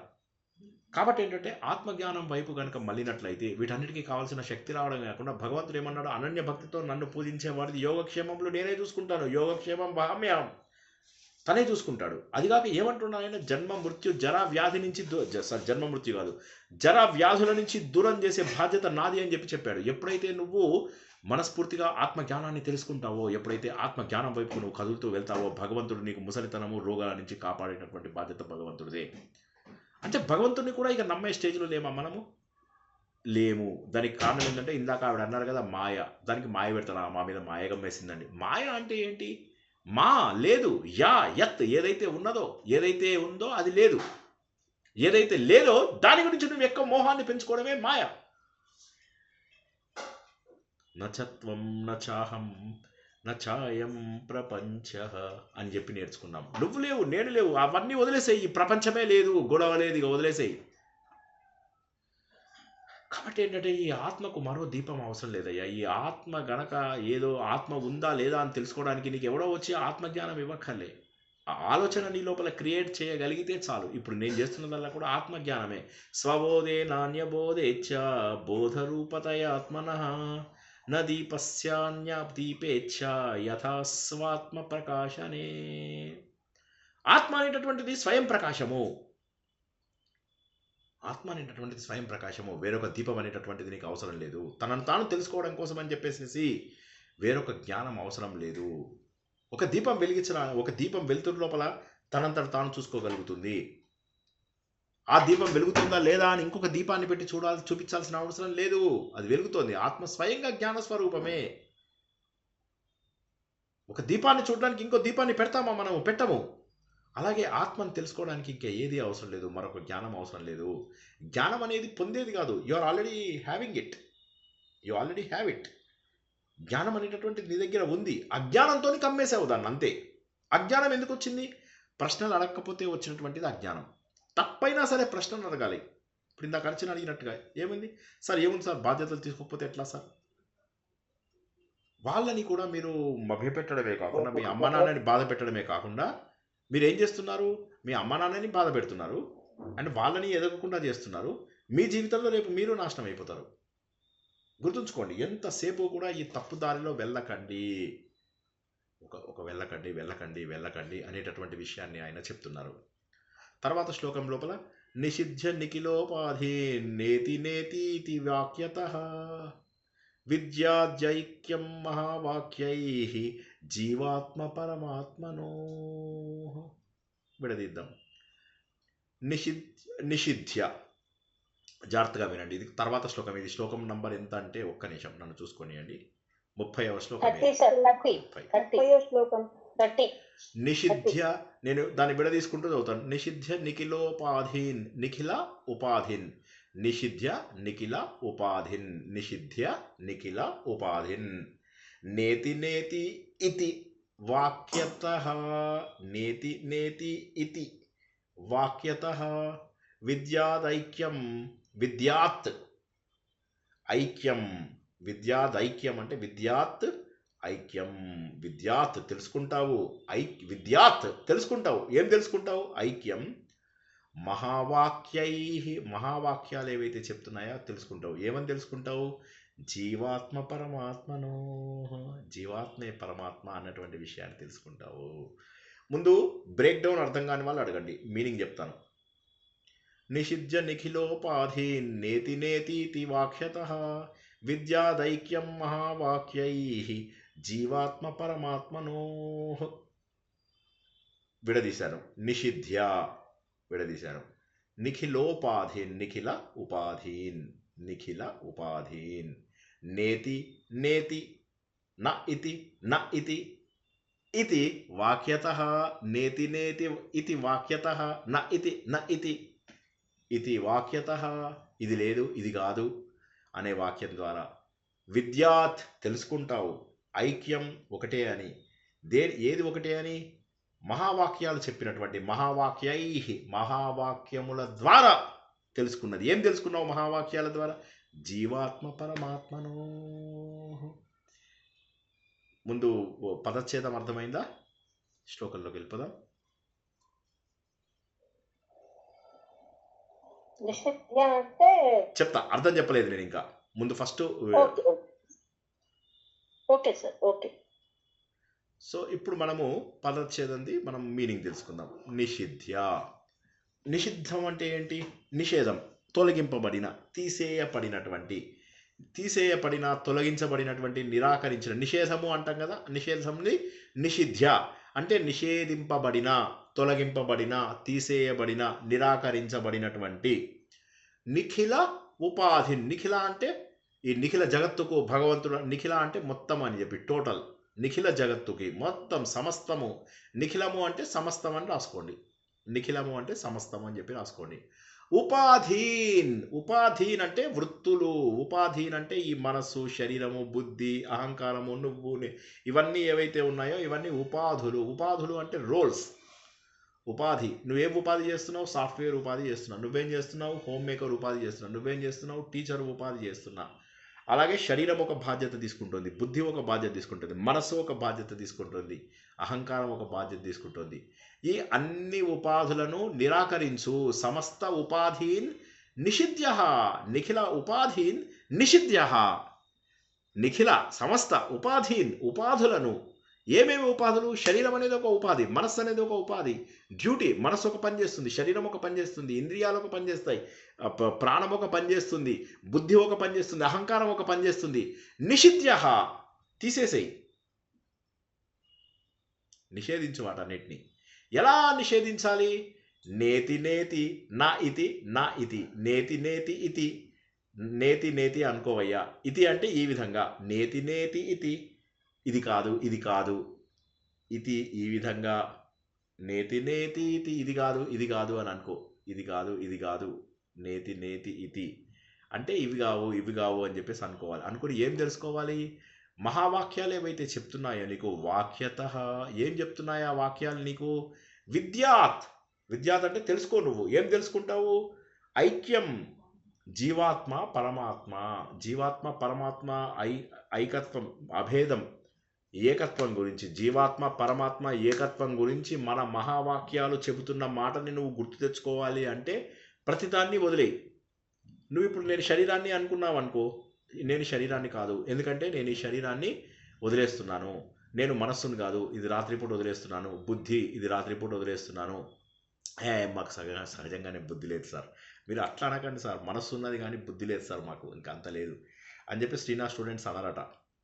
బాగుందా? శ్రీనాథ్ స్టూడెంట్స్ అన్నారట. సార్ అది సో బుద్ధి కాదు, మనస్సు కాదు అని ఇవన్నీ తెలిసిపోతున్నాయి. ఆలోచించుకుంటూ ఇది కాదు, ఇది కాదు, ఇది కాదు, ఇది కాదు. ఇంద్రియాలు కూడా నేను కాదు. ఇంద్రియాలు మనస్సు యొక్క ఆధీనంలో ఉన్నాయి. ఇంద్రియాలు కూడా నేను కాదు. నేను అంటే ఎవరు? ఎవడే సుబ్రహ్మణ్యం సినిమాలో చెప్పినట్టుగా నువ్వెవరివి అంటే నేను ఫలానా కంపెనీకి ఎండిని, అది నీ పదవి. నువ్వెవరివి?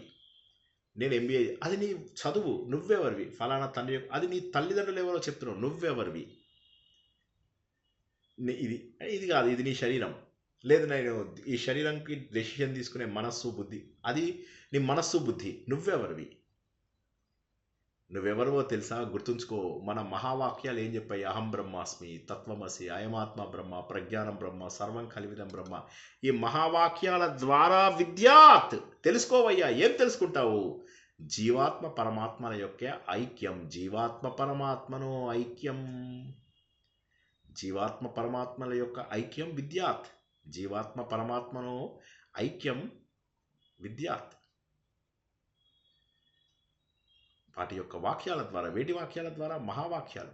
ఈ మహావాక్యాలు ఏవైతే ఉన్నాయో ఆ మహావాక్యాల చెప్పినటువంటి పద్ధతి ద్వారా, అంటే ఇప్పుడు ఆయన శంకరాచార్య ఏం చేస్తున్నాడు ఈ శ్లోకం ద్వారా అంటే నీకు ప్రూవ్ చేస్తున్నాడు.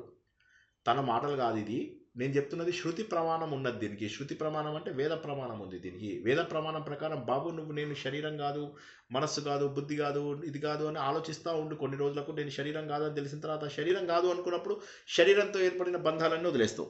ఉదాహరణకి నువ్వు ఒక ఆఫీస్లో పనిచేస్తున్నావు, ఆఫీసు బాగా అభివృద్ధి చెందుతున్నది, నువ్వు ఆఫీస్లో ఉన్నావు. కొన్నాళ్ళకి ఆఫీస్ వదిలేసి వచ్చేస్తావు. వచ్చిన తర్వాత ఇప్పుడు ఆ ఆఫీస్లో ఏదైనా జరిగితే నువ్వు అని ఏడుచి అని బాధపడడం ఏమైనా చేస్తావా? అది నా ఆఫీస్ కాదు ఇప్పుడు. Yes or no? హలో, బాధపడం. ఆఫీస్తో సంబంధం లేదు ఇప్పుడు మనకి. ఇప్పుడు ఆఫీస్తో సంబంధం లేదు. అదేవిధంగా ఈ శరీరం నీది కాదనుకో, శరీరం నీది కాదు అని చెప్పి తెలుసుకున్నావు అనుకో, అప్పుడు బాధపడతావా? బాధపడం సార్. కాబట్టి శరీరానికి వచ్చేటటువంటి రోగాల గురించి కానీ, శరీరానికి వచ్చేటటువంటి మనసుకు వచ్చేటటువంటి విచారాల గురించి కానీ, వీటి గురించి కానీ బాధపడం. అందుకే నేను చెప్పేది ఏంటంటే ఆత్మబోధ చేసుకున్నప్పుడు ఏమవుతుంది, ఆత్మబోధ తెలుసుకున్నప్పుడు ఏమవుతుంది అంటే దుఃఖాలు తగ్గిపోతాయి. నేను ఎంఏ చేస్తున్నప్పుడు మా క్లాస్మేట్స్ ఫస్ట్ ఇయర్లో మాకు సాంఖ్యం ఉండేది. ఆ సాంఖ్యం చేసిన తర్వాత కూడా ఏడుస్తుండే వాళ్ళు అడిగారు ఒకరోజు, శ్రీనివాస్ గారు సాంఖ్యం నేర్చుకున్న తర్వాత కూడా ఎందుకు ఇంకా అప్పుడు వాళ్ళకి ఎక్స్ప్లెయిన్ చేస్తే కళ్ళ నుంచి నీళ్ళు వచ్చేసాయి వాళ్ళకి. వాయిస్ వినిపించట్లేదా? హలో,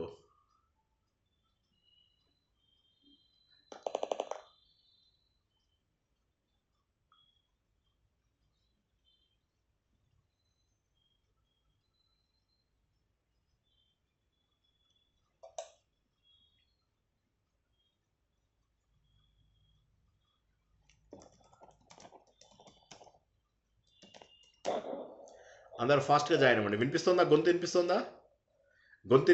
ఫాస్ట్గా జాయిన్ అవ్వండి. గొంతు వినిపిస్తుందా? ఎప్పుడైనా కట్ అయితే వెంటనే జాయిన్ అవుతూ ఉండండి అందరూ. వెళ్ళిపోం సార్, ఉంటారు కానీ ఇక అయిపోయిందిలే ఎవడింటాడు ఇది అని చెప్పేసి. సో ఎక్కడ దాకా విన్నారు లాస్ట్ టైం? చెప్పండి, ఎక్కడ కట్ అయిందో చూస్తాను. ఆత్మ పరమాత్మ ఐక్యం గురించి చెప్తున్నాము. తర్వాత నేను మా ఎంఏ ఎగ్జాంపుల్ చెప్పాను, గుర్తొచ్చిందా? సాంఖ్యం ఒకరు మా టీం లోపల ఒకరు సాంఖ్యం చేశారు. సాంఖ్యం అయిపోయిన తర్వాత ఫస్ట్ ఇయర్ అయిపోయిన తర్వాత కూడా వాళ్ళు బాధపడుతున్నారు. జీవితంలో కష్టాలు ఎందుకు వస్తున్నాయి, ఇవి వస్తున్నాయి, అవి వస్తున్నాయి అంటే నేను ఆశ్చర్యపోయాను. ఇదేంటి సాంఖ్యం, కపిలుడు సాంఖ్యం తెలుసుకున్నాం కదా, కపిలుడు సాంఖ్యం తెలిసిన తర్వాత కూడా ఇంకా ఎందుకు ఏడుస్తున్నారు, ఇంకా ఎందుకు బాధపడుతున్నారు అంటే బాధని ఎందుకు దూరం చేసుకోలేకుండా ఉన్నారు, బాధని దూరం ఎందుకు చేసుకోలేకుండా ఉన్నారు? శరీరం నేను అనుకుంటున్నాం కాబట్టి అంతేనా? అంటే అది మైండ్లోకి ఎక్కలేదు, సాంఖ్యం మైండ్లోకి ఎక్కలేదని లెక్క. కాబట్టి ఈయన ఏమంటున్నాడు అంటే ఈ మహావాక్యాలు చెప్పినటువంటి విషయాలు ఏవైతే ఉంటాయో, ఆ విషయాలు చెప్పింది నేను చెప్తున్న మాట, నా మాట నమ్మకు.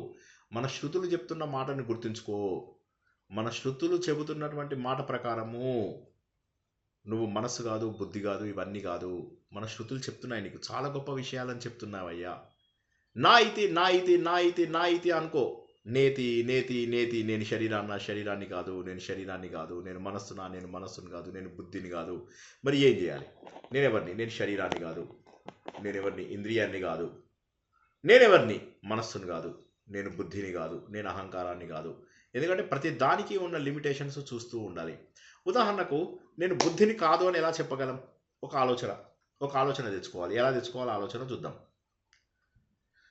ఈ శ్లోకం మళ్ళీ వచ్చే వారం కూడా ఎక్స్ప్లెయిన్ చేస్తాను, కానీ కొద్దిగా వినడానికి కూడా తెచ్చుకోండి. మీరు పుట్టినప్పుడే బుద్ధి ఉంటుందా మీకు? హలో,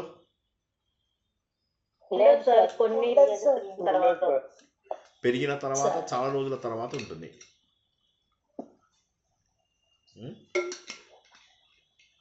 చాలా రోజుల తర్వాత. మనస్సు కూడా చిన్నప్పుడు ఉండదు, చాలా రోజుల తర్వాత మనస్సు డెవలప్ అవుతుంది. మనస్సు బుద్ధి మొదటి నుంచి లేని దాన్ని నువ్వెట్లా అనుకుంటావు నీది అని చెప్పి? శరీరం కూడా ఇప్పుడు ఇంత పెద్దగా ఉంది, చిన్నప్పుడు చిన్నగా ఉంది, అంతకంటే ముందు ఒక చిన్న ఇంత తంబు రూపంలో ఉంటుంది, అంతకంటే ముందు తండ్రి శరీరంలో ఉంది, అంతకంటే ముందు విత్తన రూపంలో ఉంది, అంతకంటే ముందు చెట్టు రూపంలో ఉంది, అంతకంటే ముందు మేఘం రూపంలో ఉంది, అంతకంటే ముందు వర్షం రూపంలో ఉంది. కాబట్టి రూపం లేనప్పుడు కూడా నువ్వు ఉన్నావా లేదా చెప్పు ఫస్ట్. కాబట్టి నేను శరీరాన్ని కాదు. నేను శరీరము అంటే శరీరాన్ని కాదు, నేను శరీరాన్ని కాదు నేను. ఎందుకంటే శరీరం లేనప్పుడు కూడా నేను ఉన్నాను, మనస్సు లేనప్పుడు కూడా నేను ఉన్నాను, బుద్ధి లేనప్పుడు కూడా. ఇది ఆలోచించాలి, మీరు కూడా ఆలోచించాలి, నిరంతరం ఆలోచించేది ఇది. మొదటి దశలో నేను శరీరాన్ని కాదు, నేను కనిపిస్తున్నవి ఏవైతే ఉన్నాయో ఈ కనిపిస్తున్నవన్నీ కూడా నేను కాదు, ఇది కాదు, ఇది కాదు, ఇది కాదు, ఇది కాదు, ఇది కాదు. నేను శరీరం కాదు, నేను ప్రాణం కాదు, నేను మనస్సు కాదు, నేను బుద్ధి కాదు, నేను అహంకారం కాదు. ముందు ఉపాధులన్నింటినీ తొలగించండి, సమస్త ఉపాధులను తొలగించండి ఫస్ట్. ఉపాధులంటే ఇంకేమున్నాయి? నేను భర్తను, నేను భార్యను, నేను తండ్రిని, నేను కొడుకుని. ఉపాధులన్నీ తొలగించండి. నేను కర్రోని, నేను తెల్లోని.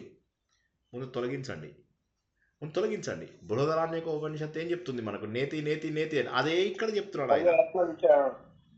ఆత్మ విచారణ చేయాలి. ఇది నేను కాదు, ఇది నేను కాదు, ఇది నేను కాదు. అన్ని పోగా పోగా పోగా పోగా చివరికి మిగిలిపోతుంది ఒక సాక్షి చైతన్యం. నీ శరీరాన్ని నువ్వు వదిలేసి అర్ధరాత్రి పూట నిద్రపోయినప్పుడు, గాఢ నిద్రలో నిన్ను నువ్వు చూస్తున్నప్పుడు ఒక సాక్షి చైతన్యం వెలుగుతూ కనిపిస్తుంది. ఆ వెలుగుతున్నటువంటి సాక్షి చైతన్యమే నువ్వు, ఆ వెలుగుతున్నటువంటి సాక్షి చైతన్యమే నువ్వు. ఇప్పుడు మీకు ఇంకా చిన్న ఎగ్జాంపుల్ చెప్తా. ఒక విగ్రహం చెక్కాలి, లేదా ఒక కార్పెంటరు ఒక చెక్కని మంచిగా చేయాలనుకోండి. ఆ కార్పెంటర్ చెక్కని మీకు కావాల్సిన రూపం రావాలి అంటే ఏం చేస్తాడండి? హలో, చెక్కుతాడు సార్, చెక్కుతాడు, షేప్ ఇస్తాడు. చెక్కినప్పుడు ఏమవుతుంది? అనవసరమైన పార్ట్స్ అన్ని వెళ్ళిపోయినాయా లేదా? కింద పడిపోతుంది, అంతా రాలిపోతుంది. శిలా నీవే, శిల్పం నీవే, అన్ని నీవే, శిలా నీవే, శిల్పం నీవే. సరే సరే, ఇప్పుడు మన దగ్గరికి వద్దాం. మన ఆలోచనకి దూరంగా వెళ్ళకండి ఎవరు, దయచేసి మన ఆలోచనకు దూరంగా ఎవరు వెళ్ళకండి. కట్ చేసుకుంటూ వెళ్ళాం అంటే అనవసరమైన విషయాలను తొలగించుకుంటూ వెళ్ళాలి. అనవసరమైన విషయాలను తొలగించుకుంటూ. ఆత్మ అనేటటువంటిది కొత్తది కాదు, నీ లోపల ఆల్రెడీ ఉన్నదే. అజ్ఞానాన్ని తొలగించుకుంటే చాలు. ప్లీజ్ ప్లీజ్ గట్టిగా పట్టుకోండి ఈ పాయింట్. ఆత్మ అనేటటువంటిది నువ్వు ఆల్రెడీ ఆత్మగానే ఉన్నావు, కానీ కేవలం అజ్ఞానాన్ని తొలగించుకుంటూ ఉంటే సరిపోతుంది. అనవసరమైన విషయాలను తొలగించు. ఆత్మని కొత్తగా పుట్టిస్తున్నామా అండి? ఆత్మజ్ఞాని అనేవాడు ఆత్మని ఎక్కడి నుంచో గాల్లోంచి తీసుకొస్తున్నాడా?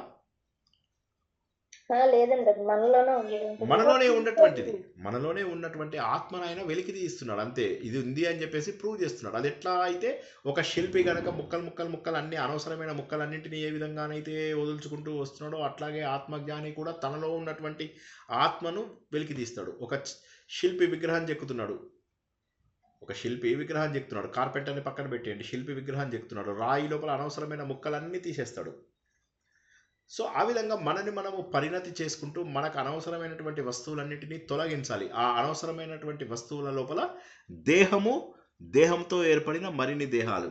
Please note this point. అర్థం కాని వాళ్ళు అడగండి. చాలా అద్భుతం ఇది. దీనివల్ల ఏమవుతుంది? ఇప్పుడు నేనేంది వైఫ్ని పిల్లల్ని బయటపడేసాను, రోడ్డు మీద పడేసానా? కాదు, ఇంకా ఎక్కువగా బాధ్యత చేయగలుగుతాము. అన్నిటికీ ఇన్వాల్వ్ అవ్వము, అన్నిటికీ న్యూట్రల్గా ఉంటాము. లేకపోతే ఏమవుతుంది? ఎంతెంత అహంకారం. ఏమండి, వాడు నా కొడుకుని ఏమన్నాడో తెలుసా, నా కూతురుని ఏమన్నాడో తెలుసా? కూర్చొని ఇంటికి 10 మందిని పిలిపిస్తాడు పంచాయతీకి.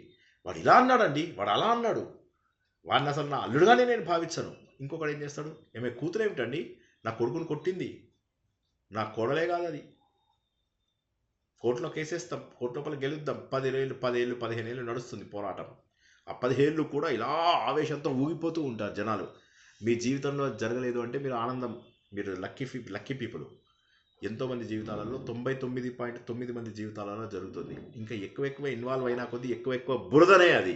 ఊబి లోపల ఒకసారి కాలు పెట్టిన తర్వాత ఊబిలో దిగిపోతూనే ఉంటావు నువ్వు అందులోంచి మెల్లమెల్లగా. కాబట్టి నేను దేహం కాదు అనేటటువంటి భావనని ముందు నువ్వు ఎక్కువగా డెవలప్ చేసుకోవాల్సిన అవసరం ఉంది. అది నేను దేహాన్ని కాదు.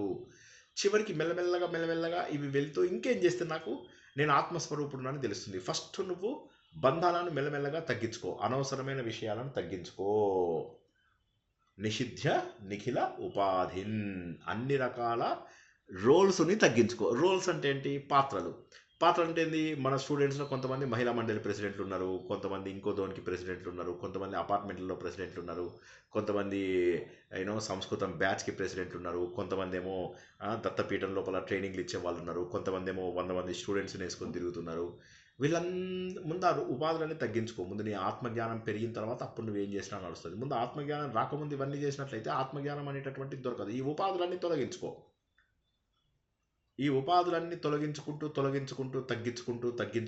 తగ్గించుకుంటూ దీన్నే డిటాచ్మెంట్ అంటారు. దీన్నే వానప్రస్థము అని చెప్పేసి ఇంగ్లీష్ లోపల అంటాం. ఇది డిటాచ్మెంట్ అయిపోయిన తర్వాత ఒక్కొక్క ఉపనిషత్తులోంచి బయటికి రా. సామవేదం లోపల ఉంది సామవేదంలో చాందోగ్య ఉపనిషత్తులో తత్వమసి అదే నువ్వై ఉన్నావు, ఆ పరబ్రహ్మమే నీవై ఉన్నావు అనేటటువంటి భావన నీకు చెప్పేదే చాందోగ్యోపనిషత్తు. ఆ చాందోగ్యోపనిషత్తు చెప్తుంది ఆ పరబ్రహ్మమే నీవై ఉన్నావు, నువ్వు ఇక వేరే ఎవరో కాదు, నువ్వు ఆ పరబ్రహ్మవే. చాందోగ్యోపనిషత్తు చెప్తుంది. అప్పుడు వైరాగ్యంలో మాత్రమే ఇవి అర్థమైతే, లేకపోతే అర్థం కావు. నా మాట అర్థమైందా అండి? అసలు నేను ఏం చెప్పానో అర్థమవుతుందండి? హలో,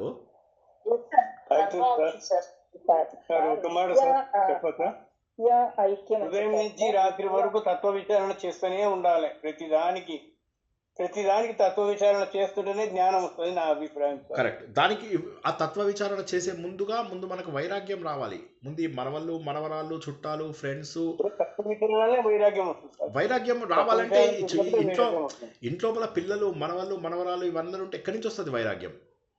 వైరాగ్యం రాదు. ఇవన్నీ మెల్లమెల్లగా వదలాలి, వీరికి దూరంగా వెళ్ళిపోవాలి. వెళ్ళిపోయినప్పుడే వైరాగ్యం. ఇప్పుడు నేను చెప్పేది ఏంటంటే ఈ తత్వ విచారణ ఎప్పుడు చేయాలి అంటున్నానంటే ముందు నువ్వు కొన్ని వదులుచుకున్నప్పుడే పాసిబుల్ అవుతుంది అంటున్నాను. It is not easy. ఒక లెవెల్ 1, లెవెల్ 2, లెవెల్ 3 అని ఉంటుంది కదా. ఆ లెవెల్ 1 లోపల ఫస్ట్ నువ్వు వైరాగ్య భావనని కనుక అలవాటు చేసుకుని అనవసరమైనటువంటి విషయాలను కనుక తొలగించుకున్నట్లయితే అప్పుడు మనకు శృతి వాక్యాలు నీకు ఉపయోగపడతాయి. అర్థమవుతుందా అండి? ఫస్ట్ స్టెప్ అర్థమైందా అందరికీ? కనీసం what is the first step? వైరాగ్యం తెచ్చుకోవడం సార్. అన్నింటినీ నిషేధించాలి. శరీరము, మనసు, ఇంద్రియాలు వీటన్నింటినీ నేను కాదు, ఇవన్నీ నేను కాదు అనుకుంటూ నిషేధించాలి.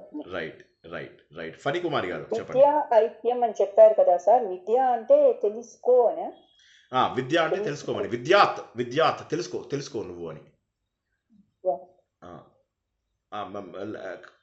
ఫణికుమారి గారు చెప్పండి, ఏదో చెప్పబోయారు.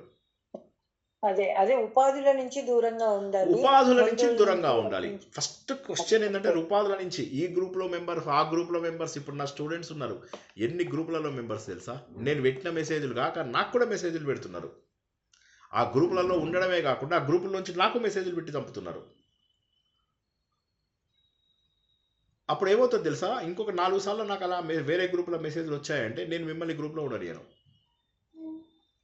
ముందు ఫస్ట్ గ్రూపుల నుంచి మానేయండి. ముందు అనవసరమైనవన్నీ మానేయండి. ఫస్ట్ మానేసిన తర్వాత శృతి వాక్యాల గురించి ఆలోచించాలి. సెకండ్ స్టెప్ వైరాగ్యం వస్తుంది. వైరాగ్యం వచ్చినప్పుడే ఇవి అర్థమవుతాయి. చాందోగ్యోపనిషత్తు తత్వమసి. బృహదారణ్యకోపనిషత్తు లోపల అహం బ్రహ్మాస్మి. యజుర్వేదం లోపల మనకు తెలిసిపోతుంది. యజుర్వేదం అంటే మన సౌత్ లోపల యజుర్వేదం లోపల బృహదారణ్యకోపనిషత్తు లోపల అహం బ్రహ్మాస్మి. ఎడం పక్కకి వెళ్ళావు, పశ్చిమం వైపుకి వెళ్ళావు, తత్వమసి అదే నువ్వై ఉన్నావు. సామవేదం చాందోగ్యోపనిషత్తు నుంచి చెప్పినటువంటి మహావాక్యాన్ని గుర్తు తెచ్చుకోవయ్యా. నువ్వు ఎక్కడెక్కడికో వెళ్ళకు. పూరీ సైడ్ వెళ్ళినట్లయితే నీకు తెలుస్తుంది. ఐతరేయ ఉపనిషత్తు ఉంది. ఐతరేయ ఉపనిషత్తు ఏం చెప్తుంది నీకు? ప్రజ్ఞానం బ్రహ్మ. ఈ చైతన్యం ఏదైతే ఉన్నదో, ప్రకృష్టమైనటువంటి జ్ఞానం ఏదైతే ఉన్నదో అదే బ్రహ్మనయ్య. చివరిగా ప్రశ్న ముండక మాండుక్యాలలో మాండుక్యోపనిషత్తు ఉంది. ఆ మాండుక్యోపనిషత్తులోకి వెళ్ళవయ్యా. మాండుక్యోపనిషత్తు అంటే మనకు నార్త్ లోపల ఉన్నటువంటి శంకరాచార్య రాసినటువంటి వాక్యం. ఆయన ఎందుకు రాశాడు ఈ వాక్యాలు ఒక్కొక్క చోట ఒక్కొక్క దగ్గర?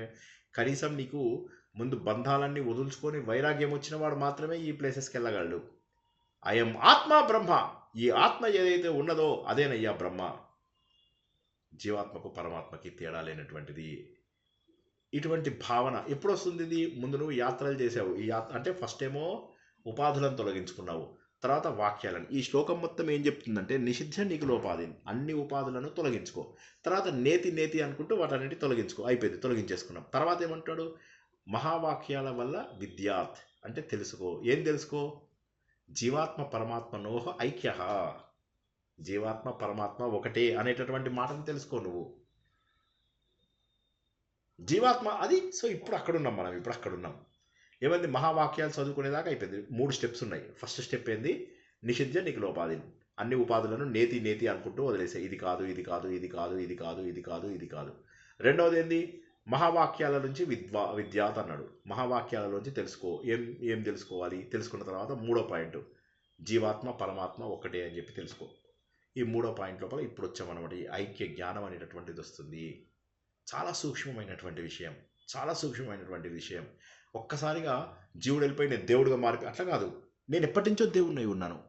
నేను ప్రత్యేకంగా దేవుడిగా మారేటటువంటి అవకాశం లేదు.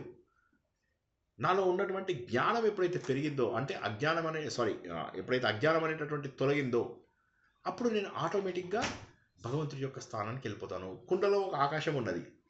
ఆ కుండలో ఉన్న ఆకాశం, కుండ పగిలిన తర్వాత ఆకాశంతో కలిసిపోవాల్సిందే. కానీ మనకేమైంది? ఇన్ని రోజుల పాటు ఆ కుండ అనేటటువంటిది అడ్డంగా ఉన్నది. మనకు కుండలో నీళ్లు ఉన్నాయి, ఇక్కడ కిందంతా నీళ్లు ఉన్నాయి అనుకుందాం.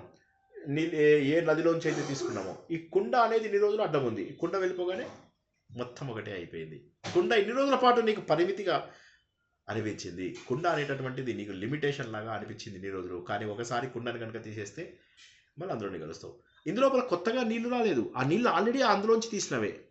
అదేవిధంగా కుండ లోపల ఆకాశం నింపావు. ఆకాశం అంటే స్థలం. దాన్ని బయట నింపావు. కుండ పగిలిపోతే ఆకాశం. ఈ ఆకాశం కొత్తగా వచ్చిన ఆకాశం కాదు, ఇది ఆల్రెడీ ఉన్న ఆకాశంలోదే. సో పరమాత్మలోంచే జీవాత్మ వచ్చినటువంటిది తెలుసుకోవాలి. పరమాత్మలోంచే జీవాత్మ వచ్చింది అన్నటువంటి భావనను మనకు గుర్తించాలి. చాలా చాలా చాలా చాలా దీన్ని శ్లోకానికి ఇంకొక 2 క్లాసులు పడతాయి ఈ ఒక్క శ్లోకం చెప్పడానికి.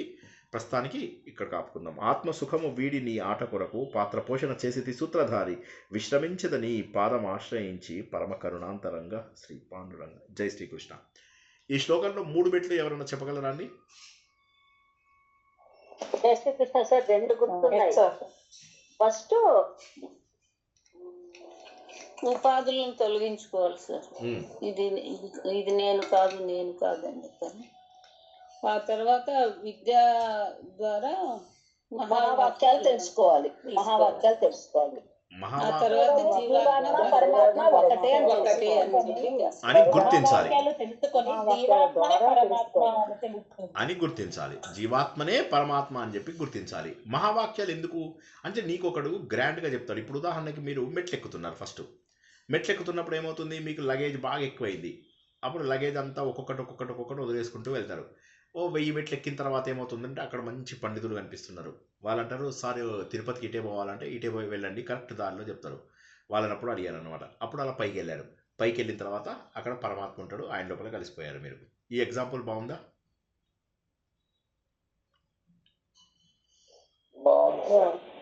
వదిలించుకుని ఆ పండితులు చెప్పిన మహావాక్యాల ద్వారా భగవంతుడిలో కలిసిపోయింది. ఒక్కొక్కటి మనకు ఉన్నటువంటి ప్రతి వస్తువుని తొలగించుకుంటూ ఉంటాము. మనం ఏవైతే లేయర్స్ లో ఆ లగేజ్ అంటే ఇక్కడ శరీరం, లగేజ్ అంటే ఇక్కడ శరీరం, మనసు, బుద్ధి లేనప్పుడు కూడా మనం ఉన్నామని ఎలా అనుకుంటున్నామో అవన్నీ వదులుకుంటూ లగేజ్ ని మెట్ల మీద వదులుకుంటూ అంటే మన జీవితంలో అవన్నీ వదులుకుంటూ వెళ్ళి పరమాత్మను చేరుకున్నాము. శరీరం వదులుకుంటే ఏమేమి వస్తాయి చెప్పండి? ఎక్కడో మిస్ అయ్యారు పాయింట్. అంటే కరెక్టే మీరు చెప్పింది. శరీరం వదిలినప్పుడు ఏమొస్తుంది? శరీరం వదలడం అంటే శరీర భావన వదిలినప్పుడు ఏమొస్తుంది? వైరాగ్యం వస్తుంది. అంటే శరీరం కాదు, మనసును కాదు, బుద్ధిని కాదు. అలా అనుకుంటారా? అలా అనుకోవాలంటే ఏం చేయమని చెప్పాను నేను. దానికంటే ముందు కూడా ఒక స్టెప్ చెప్పాను. వైరాగ్యం రావాలి. వైరాగ్యం రావాలి. ఆ వైరాగ్యం వచ్చి ఏం చేయాలి మనం? శరీర భావన పోతే ఏమైతుందో చెప్పలేకపోతున్నారు ఎవరు. జ్ఞానం తొలగిపోతుంది. అజ్ఞానం తొలగేది ఫైనల్ స్టేజ్ లో. వాక్యాల ద్వారా తెలుసుకుంటాం. చెప్పిన పాయింట్లు దయచేసి ఎవరు చెప్పకండి. మోహానికి ఏది జరిగినా బాధపడము. మనకు ఇక్కడ మీరు గుర్తుంచుకోవాలి, మనం ఏంటో అంటే సత్యం తెలుస్తుంది మనకి. ఉపాధులు పోవడం అంటే ఏమిటి? మీరు తప్పు అందరూ ఒకటే పాయింట్ చెప్తున్నారు. నేనేమంటున్నాను, ఉపాధులు తొలగడం అంటే ఏంటో చెప్పలేకపోతున్నారు ఎవరు. మిగతా 3 పాయింట్లు కరెక్ట్ చెప్పారు. ఇంకొక పాయింట్ తొలగించుకుంటూ వెళ్తాం కదండి, బంధాలు తొలగించుకుంటూ వెళ్తాం కదా. బంధాలు తొలగించుకోవడం అన్నది తొలగిపోవడమే. ఈ దేహంతో సంబంధం ఉండే అన్ని విషయాలు, మనుషులు అందరూ అది దేహం. బాగా చెప్పారు, వెరీ గుడ్. భాగ్యలక్ష్మి గారు చెప్పారు, దేహంతో బంధం ఉన్నట్టు, దేహంతో బంధం ఉన్నవన్నీ వదులుచుకోవాలి. చూసారా? ఇప్పుడు ఇవాళ మనకు స్టార్టింగ్ లోపల అర్చన అడిగినందుకు ఎందుకు పావు గంట సేపు చెప్పి మళ్ళీ ఆమెతోనే చెప్పించడానికి ప్రయత్నం అయింది. ఎందుకంటే ముందు అది ఫస్ట్ పాయింట్. ఎందుకంటే నువ్వు చిన్నప్పుడు గోళీలు ఆడినావు, పెద్ద అయినాక నేను 60 ఏళ్ళు వచ్చినాక కూడా గొట్టీలు ఆడతానంటే తీసుకురావయ్యా ఒక 4 గొట్టీలు తీసుకురా ఆడదామని చెప్పేసి ఆడితే ముందు నవ్వుతారు కొంతమంది, ముఖం మీద ఉమ్మేస్తారు కొంతమంది. సో కాబట్టి ఏంటంటే అట్లా కాదు, నువ్వు ఎదగాలంటే ఏమిటి? నేను దేహాన్ని అని చెప్పి ప్రారంభించినటువంటి ప్రయాణము, నేను దేహాన్ని కాదు. ఇక్కడ అందరూ జనాలు వచ్చారు, నా కళ్ళ ముందే రాలిపోతూ ఉన్నాయా లేదా చెప్పండి? నా కళ్ళ ముందే జనాలు రాలిపోతూ ఉన్నారు. నా ప్రాణ స్నేహితులు అందరూ ఎంతోమంది వెళ్ళిపోయారు తెలుసా? 46 ఏళ్ళకే నా ప్రాణ స్నేహితుడు ఒక అతను స్టేట్ ఫైనాన్స్ కార్పొరేషన్లో పనిచేస్తున్నాడు. అతను అప్పుడు కంబైన్డ్ ఆంధ్ర ఉన్నప్పుడు ఎంత మంచివాడంటే, మా ఫౌండేషన్కి వెళ్ళే ముందు జస్ట్ కాల్ చేసేవాడిని, వస్తావా వేణు అంటే. పాప అతను చాలా సీనియర్ పొజిషన్లో ఉండేవాడు. 10 నిమిషాల ముందు చెప్పినా కూడా ఏడున్నావు అంటే ఇక్కడ మేడ్చల్ దగ్గర, వస్తుంది ఆడనే ఉండు నేను వచ్చేదాకా కార్ వేసుకుని వచ్చేసేవాడు. డ్రైవర్ని వాపస్ పంపించి మా కార్లో వచ్చేసేవాడు. నా ఫౌండేషన్ నడవడానికి అతను ఎంతో కారణం. అంటే ₹1 నేను ఎవరి దగ్గర తీసుకోలేదు, అది వేరే సంగతి. బట్ అతని వల్ల నాకు ఒక పెద్ద ధైర్యం ఉండేది. నేను రూరల్ డెవలప్మెంట్ ప్రోగ్రామ్స్ అవి ఇవి చేసినప్పుడు అతని నుంచి ఎంతో నాలెడ్జ్ మా పిల్లలందరికీ ఇచ్చేవాడిని. వేలాది మంది పిల్లలు అతని వల్ల ఇదయ్యారు. నా దేవుడి దయ వల్ల నా మిత్రుడు అతను అని చెప్పుకోవడం అనేది నాకు చాలా గర్వం. అలాంటిది అతను, నేను ఒకసారి అక్కడ మా ఇంటి దగ్గర కోటి దీపోత్సవం ఉంది, అక్కడికి వెళ్ళాను. వెళ్ళి జస్ట్ మెసేజ్ పెట్టా, వేణు ఈడ ఉన్న కోటి దీపోత్సవం దగ్గర ఉన్నా అని. 10 నిమిషాల్లో వచ్చేసాడు. ఆఫీస్ అయిపోయింది, వచ్చేసాడు. ఇంటికి వెళ్ళాలా, డైరెక్ట్గా ఇక్కడికి వచ్చి ఏంది అంటే ఏం లేదు, అలా ఇద్దరం కూర్చొని చూస్తున్నాం అంతే, ఇంకా మాట్లాడుకోవడం కూడా లేదు. పక్కన ఒకళ్ళం కూర్చుంటే చాలా, అదే ఆనందం. ఇంతకంటే ఏం కావాలా? ఆత్మీయత అంటే ఇంతకంటే ఏం కావాలో నాకు చెప్పండి. అంటే అతి క్లోజెస్ట్ ఆత్మీయతలను చూశాను. అతను 46 ఒక రోజు అతన్ని కాఫీ తాగుదామని టీ తాగేవాడిని. అదే అతను ఆఫీస్కి వెళ్ళాలంటే మళ్ళీ సెక్రటరీలు వాళ్ళు వీళ్ళు అతనికి చాలామంది ఉంటారు. అందుకని చెప్పి ఏం చేసేవాడిని, కింద చాయ్ దుకాణం బడ్డీ కొట్లు ఉంటాయి కదా, నేను ఎప్పుడు బడ్డీ కొట్లు మనం ఆ టైప్ అనమాట. సో బడ్డీ కొట్లలో టీలు తాగడం అలవాటు. అక్కడ కింద ఆగి అతనికి ఫోన్ చేస్తే అతను వస్తానంటే ఎవరో ఒక ఆమె లేస్తే వేణు కావాలంటే ఏడుస్తుంది ఆమె. వేణు ఏమైంది సెక్రటరీ అని, ఎందుకమ్మా ఏడుస్తున్నావు, వేణుని పంపి అంటే లేడండి అంటే, ఊరెళ్ళాడా అంటే లేదండి వెళ్ళిపోయారని. షాక్ అయిపోయా నేను. వాళ్ళ భార్య 46 ఏళ్ళకి వెళ్ళిపోయాడు.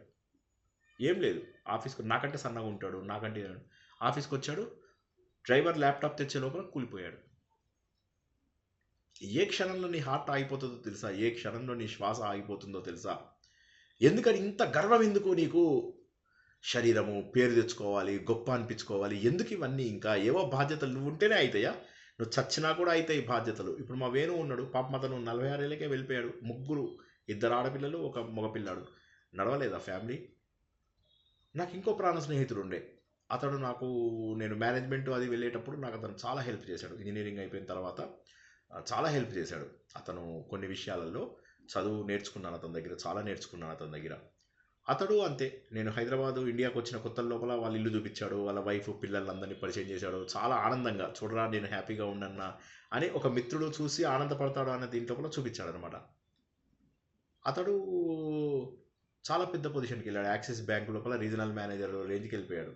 వెళ్ళిపోయిన తర్వాత వైఫ్కి వాలంటీన్స్ డే నాడు సర్ప్రైజ్ ఇద్దామని చెప్పేసి ఈ వరంగల్ హైవే మీద వస్తున్నాడు. ఎదురుగా ట్రాక్టరుకి గుద్దుకున్నారు. Spot death. వాలంటీన్స్ డే నాడు నిజమైనటువంటి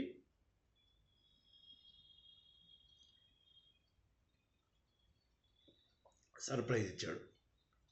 ఇది జీవితం శాశ్వతమా? ఇంత ఇంత మూర్ఖులా?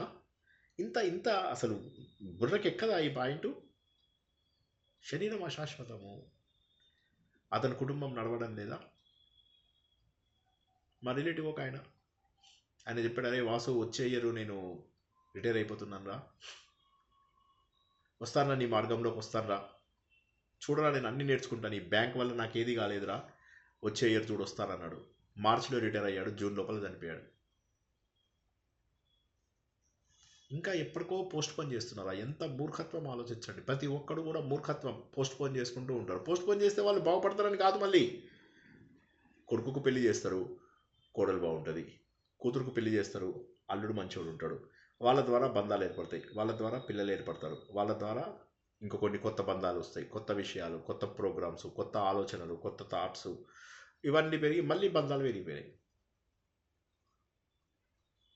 పెరిగిపోయిన తర్వాత ఏమవుతుంది, మనకు కూడా ఆ ఆనందం నుంచి బయటికి రావాలనిపించదు. కొన్ని రోజుల పాటు ఆ ఊబిలోకి దిగిన తర్వాత, బాగా దిగిపోయిన తర్వాత అప్పుడు బయటికి రాలేమని తెలుస్తుంది. ముందు బాగానే అనిపిస్తుంది. మేము హైదరాబాద్ రాకముందు, మేము నిజామాబాద్లో ఉన్నప్పుడు మా అమ్మ చక్కటి ఆత్మజ్ఞానం చెప్పే కదా, మా ఇంటికి విద్యాప్రకాష్ ఆనందగిరి లాంటి మహానుభావులు కూడా వస్తుండేవాళ్ళు. అలాంటి టైంలో అలా ఉన్నటువంటి స్థితి నుంచి మేము హైదరాబాద్కి వచ్చేసరికి చుట్టాలు, నేరాలు ఇవన్నీ ప్రారంభమయ్యాయి. అవగానే నేను 1988లో చెప్పాను అమ్మకి, నా ఇంజనీరింగ్ జాయిన్ అయ్యే ముందు, అమ్మ వీళ్ళందరూ నేరాలు అవి చెప్తున్నారు, జాగ్రత్త, ఇన్ని రోజుల పాటు నీకు అలవాట్లేవు. చిన్న పిల్లనైనా కూడా ఎంత నాకు జ్ఞానం ఉండే అప్పుడు ఆలోచించాను, అమ్మ ఇది తప్పమ్మా, నువ్వు పెద్దదానివి, పోనీ కనీసం వాళ్ళకి మాట్లాడొద్దని చెప్పు. అలా కాదురా, తెలుస్తాయి, ఇన్నాళ్ళ పాటు మనం హైదరాబాద్లో లేం కదా, మనకు తెలియవు. అయిపోయింది, పతనం అయిపోయింది.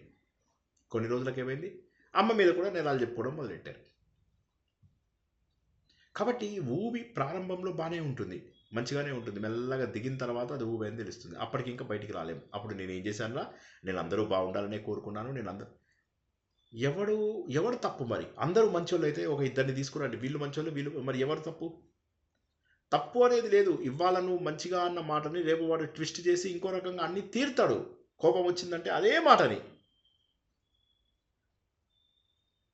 నువ్వు బాగున్నావు అన్నావు అనుకో, చూసావా నన్ను బాగున్నావు అని నవ్వుతావు. తర్వాత నన్ను బాగున్నావు అని ఎక్కిరిచ్చేవాడు తెలుసా అంటావు. ఏం చేస్తావు? నువ్వు అన్నం పెట్టిన వాడే. నిన్న మా ఫ్రెండ్ ఒక అతను కాల్ చేసి మొన్న చెప్పిన ప్రవచనంలో అన్న మాటని గుర్తు తెచ్చాడు. ఏమనంటే, అన్నం పెట్టిన వాళ్ళే అతడి జీవితానికి సున్నం పెట్టారు, నాశనం చేసేసారు అతని జీవితాన్ని. అతని మీద నేరాలు చెప్పి అతను ఉద్యోగం పోయేలాగా తీసుకొచ్చారు. ప్రవచనం విన్న తర్వాత అతడు కాల్ చేసి చెప్పాడు నాకు, సేమ్ అలాగే అయింది నాకు ఇన్సిడెంట్ అని. నేను అన్నాను, ఇలాంటివి మామూలే, అందరికీ జరుగుంటాయి. నేను చెప్పేది ఏంటంటే, నా లైఫ్లో ఎగ్జాంపుల్స్ ఎందుకు చెప్తానంటే, నావి నేను చెప్పచ్చు, కొన్ని నేను అటు ఇటు కొద్దిగా మిక్స్ చేసి ఫ్రెండ్స్ ఇన్సిడెంట్ కూడా చెప్తాను. అందరి ఇళ్ళలో జరిగే ఇన్సిడెంట్లే, నేను చెప్పేవేం కొత్తవేం కాదు. కానీ బుద్ధి తెచ్చుకోకపోవడం నీ తప్పు. జీవితాన్ని శాశ్వతం అనుకోవడం, బంధాలను శాశ్వతం అనుకోవడం, ఇంకా బంధాలను పెంచుకుంటూ పోవడము. కాబట్టి ఏంటంటే, మొట్టమొదటి స్టెప్పు బంధాలని దూరం చేసుకోవడం. నిషిద్ధ నిఖిలోపాధి నంబర్ 1. రెండోది నేతి ఇతి. అది నేతి అనుకుంటూ మన ఇవన్నీ ఉపాధులు తొలగించుకుంటూ ఉంటాం. రోల్స్ ప్లస్ మన శరీరము ఇవన్నీ కూడా ఉపాధులే. అది రెండో స్టెప్ అనుకుందాం. మూడో స్టెప్ లోపలేంది, అప్పుడు మహావాక్యాలు చెప్పే మాటలు అర్థమవుతాయి. అహం బ్రహ్మాస్మి, తత్వమసి. ఇప్పుడు నాకు అహం బ్రహ్మాస్మి చిన్నప్పుడు ఏమర్థమైంది? శోభన్ బాబు సినిమా లోపల ఆలయం లోపల దేహమేరా దేవాలయం అన్నప్పుడు అహం బ్రహ్మాస్మి అంటే ఓకే అనుకున్నాం. ఇప్పుడు అర్థమవుతుంది.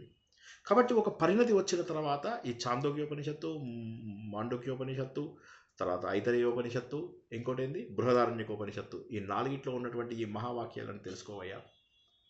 4 ఋగ్వేద, యజుర్వేద, సామవేద, అధర్వణ వేదాలలో ఉన్నటువంటి మహావాక్యాలను తెలుసుకో. అప్పుడు మహానుభావులు చెప్పినటువంటి మాటలు తెలుసుకున్నట్లయితే నువ్వు ఆత్మస్వరూపుడు అని తెలుసుకుంటావు. అప్పుడు నువ్వు కొత్తగా నీకు ఆత్మజ్ఞానం రాదు, ఉన్న అజ్ఞానం మాత్రం తొలగిపోతుందయ్యా.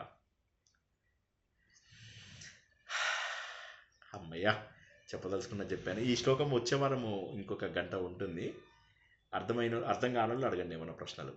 అర్థమైన వాళ్ళు అర్థమైందని చెప్పండి, అర్థం కాని వాళ్ళు ప్రశ్నలు అడగండి. మంచిగా అనిపించిందా లేదా ముందు చెప్పండి ఫస్ట్. చాలా బాగుంది, చాలా బాగుంది, సూపర్. అర్థమైందా అందరికీ? వింటుంటే మీరు చెప్పే మాటలు కళ్ళ నీళ్ళు వస్తున్నాయి. ఇంత ఉంది ఆ జీవితం అనేది. జీవితం అనుభవిస్తున్నాం, మీరు చెప్పేదల్లా సత్యమే, కానీ మేము తప్పించుకోలేకున్నాం. అదే ఉంది ఇక్కడ. ఒక ఏమంటా అంటే కాలికి తాడు కట్టినట్టుంది, బయటికి పోలేము, ఇంత ఉండలేము అన్నట్లు అయిపోయింది. అందుకే ఇది లేట్గా ప్రారంభం చేయడం వల్ల వచ్చే డిసడ్వాంటేజ్ అదే. లేట్గా ప్రారంభం చేయడం వల్ల ఏమవుతుందంటే బయటికి వెళ్ళలేము మనము. కానీ నేనేమంటానంటే అందుకే కనీసం 40 ఏళ్ళు, 45 ఏళ్ళకు, 50 ఏళ్ళకు ఆలోచన ప్రారంభమైతే చాలు. వైరాగ్యం వచ్చేసి పిల్లల్ని వదిలేసి, వైఫ్ని వదిలేసి హిమాలయాలకు వెళ్ళిపోమని నేను అనలేదు. హిమాలయాకి తీసుకెళ్తా, ఒకసారి గ్యారంటీగా తీసుకెళ్తా. కానీ అంత లోపల కనీసం ఒక ఆలోచన రావాల్సినటువంటి ఆవశ్యకత ఉన్నది కదా. ఇంకా ఎవరికైనా అర్థం కాని వాళ్ళు అడగండి. అంటే ఇంతమందికి అర్థమైందా? నాకే షాక్ అనిపిస్తుంది. నిజం చెప్పండి. క్లాసు అర్థం అయినట్టే ఉంది సార్.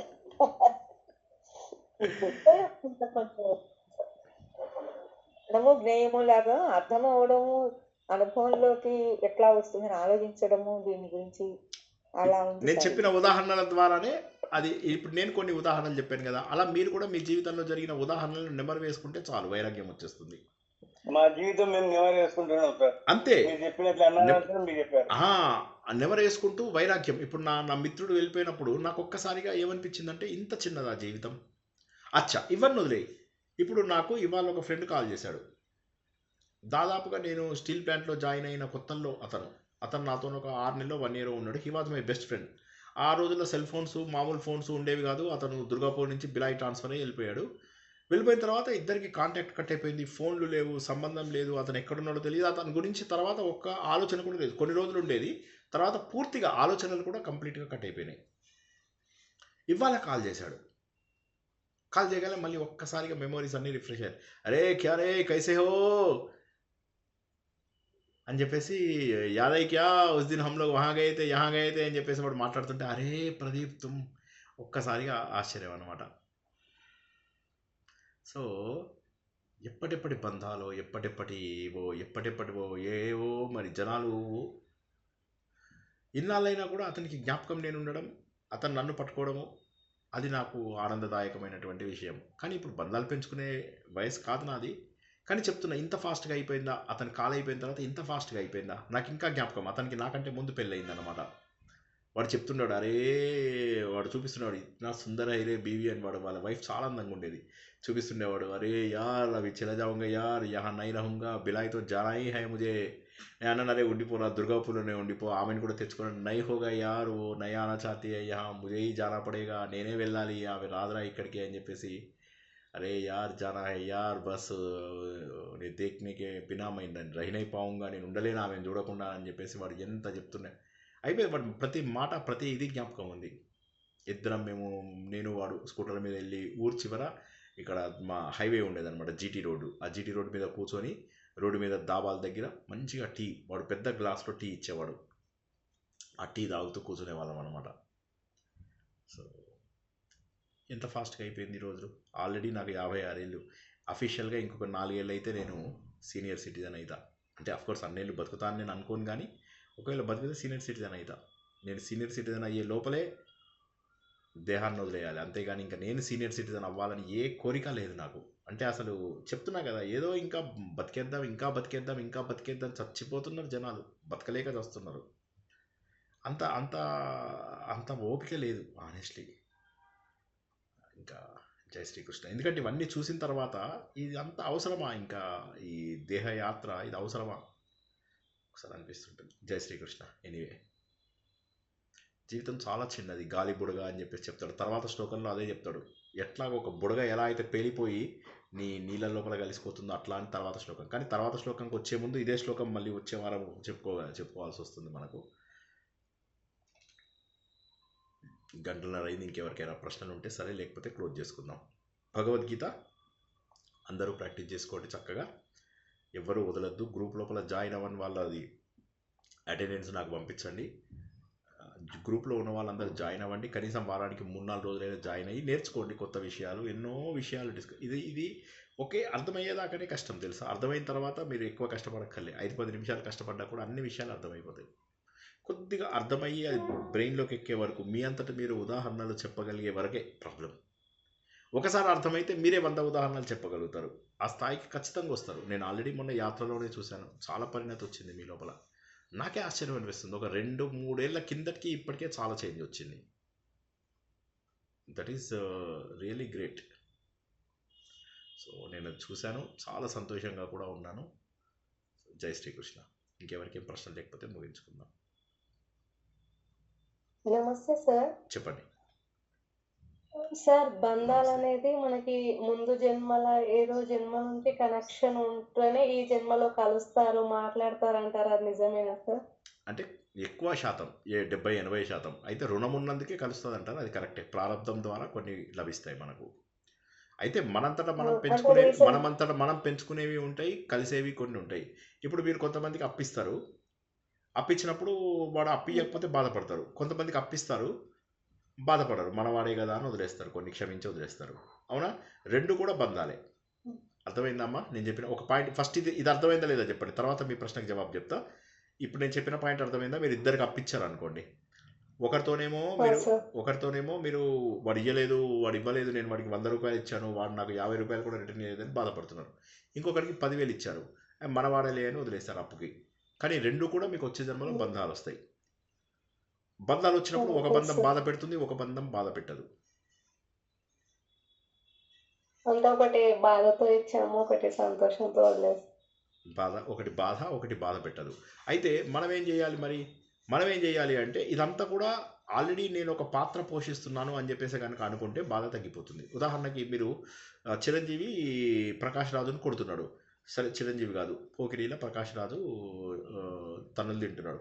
పోకిరీల దూకుడులా వీటిలా తింటున్నాడు ప్రకాష్ రాజు, తన్నులు తింటున్నాడు మహేష్ బాబు చేతుల్లా. ప్రకాష్ రాజు ఏడుస్తాడా తర్వాత? చెప్పండి శృతి, చెప్పండి. ప్రకాష్ రాజు ఏడుస్తాడా నేను తన్నులు తిన్నాను మహేష్ బాబు చేతుల్లో అని? అంటే హీరో వీళ్ళని బట్టి ఉంటుంది కదా సార్. కాదు, ప్రకాష్ రాజు ఏడుస్తాడా నన్ను కొట్టాడు ఇతను అని చెప్పి? అంటే షూటింగ్ లో లేనప్పుడు అదే, ఎందుకంటే అది పాత్ర పోషిస్తున్నప్పుడు ఏడవం. పాత్ర పోషించాలి. మరి పాత్ర ఎంత బాగా పోషిస్తారంటే మనకి ఏడుపు తెప్పిస్తారు వాళ్ళు. మహేష్ బాబు కొడుతుంటే ఎంత బాగా అనిపిస్తుంది మనకు, కొట్టు ఇంకా కొట్టు అంటాం. అవునా కదా? అంటే ఆ పాత్ర పోషించాలి, మీరు పాత్ర పోషించాలి. కానీ ఆ పాత్ర ఎలా ఉండాలంటే, లోపల బాధ ఉంటుందా వాళ్ళకి, నవ్వుకుంటారు, ఆ షార్ట్ అయిపోయినాక కూర్చుంటారు, కబుర్లు చెప్తారు, కలిసి మంచిగా కాఫీ టీలు తాగుతారు. అదేవిధంగా ఇక్కడ ఏంటంటే, ఇది నాటకం, జీవితం అనే నాటకం లోపల అందరం పోషిస్తున్న పాత్రలు. కాబట్టి పాత్రల గురించి మనము పోషిస్తూ వెళ్ళిపోతాం, వాటి గురించి మనసుకు తీసుకోకూడదు. తీసుకున్నప్పుడు ఏమైపోతాం అంటే కుంగిపోతాం. ఈ బంధాలు అనేవి శరీరానికి సంబంధించినవి కాదు. శరీరంతో ఏర్పడి ఉండవచ్చు, కానీ శరీరానికి సంబంధించినవి కాదు, మనసుకు సంబంధించినవి. ఈ బంధాలు అనేవి ఏదైతే ఉన్నాయో, ఇవి శరీరానికి సంబంధించినవి అయితే అన్నదమ్ములు కొట్లాడుకోరు, అక్క చెల్లెలు కొట్లాడుకోరు. శరీరానికి సంబంధించినవి కాదు, మనసుకు సంబంధించినవే బంధాలు. ఆ బంధాలు ఏర్పడినప్పుడు ఏమవుతాయంటే, ఆ బంధాలు కలిసినప్పుడు ఆనందము, విడిపోయినప్పుడు దుఃఖము, కాన్ఫ్లిక్ట్స్ వచ్చినప్పుడు దుఃఖము, ఇవన్నీ జరగడం ఉంటాయి. ఇవన్నీ కూడా పాత్రలో భాగంగా కనుక భావించగలిగితే, అంటే కేవలము మనస్సుని నిగ్రహం చేసుకుంటే, మీరు చెప్పినట్టుగా ఎన్ని పూర్వజన్మవి ఎన్ని వచ్చినా ఏం అనిపించదు. చాలా వరకు పూర్వజన్మ ఉంటాయి, అన్నీ కాదు, చాలా వరకు పూర్వజన్మ ఉంటాయి. మనుషులకు కొత్తవి కూడా వస్తాయి, కానీ పశువులకు మాత్రం అన్ని పూర్వజన్మలవే ఉంటాయి. మనుషులకు పూర్వజన్మలవి ఉంటాయి, కొన్ని ఈ జన్మలో కూడా అలవాటు చేసుకున్న బంధాలు కూడా ఉంటాయి. మీ ప్రశ్నకు అది జవాబు. Okay sir, thank you sir.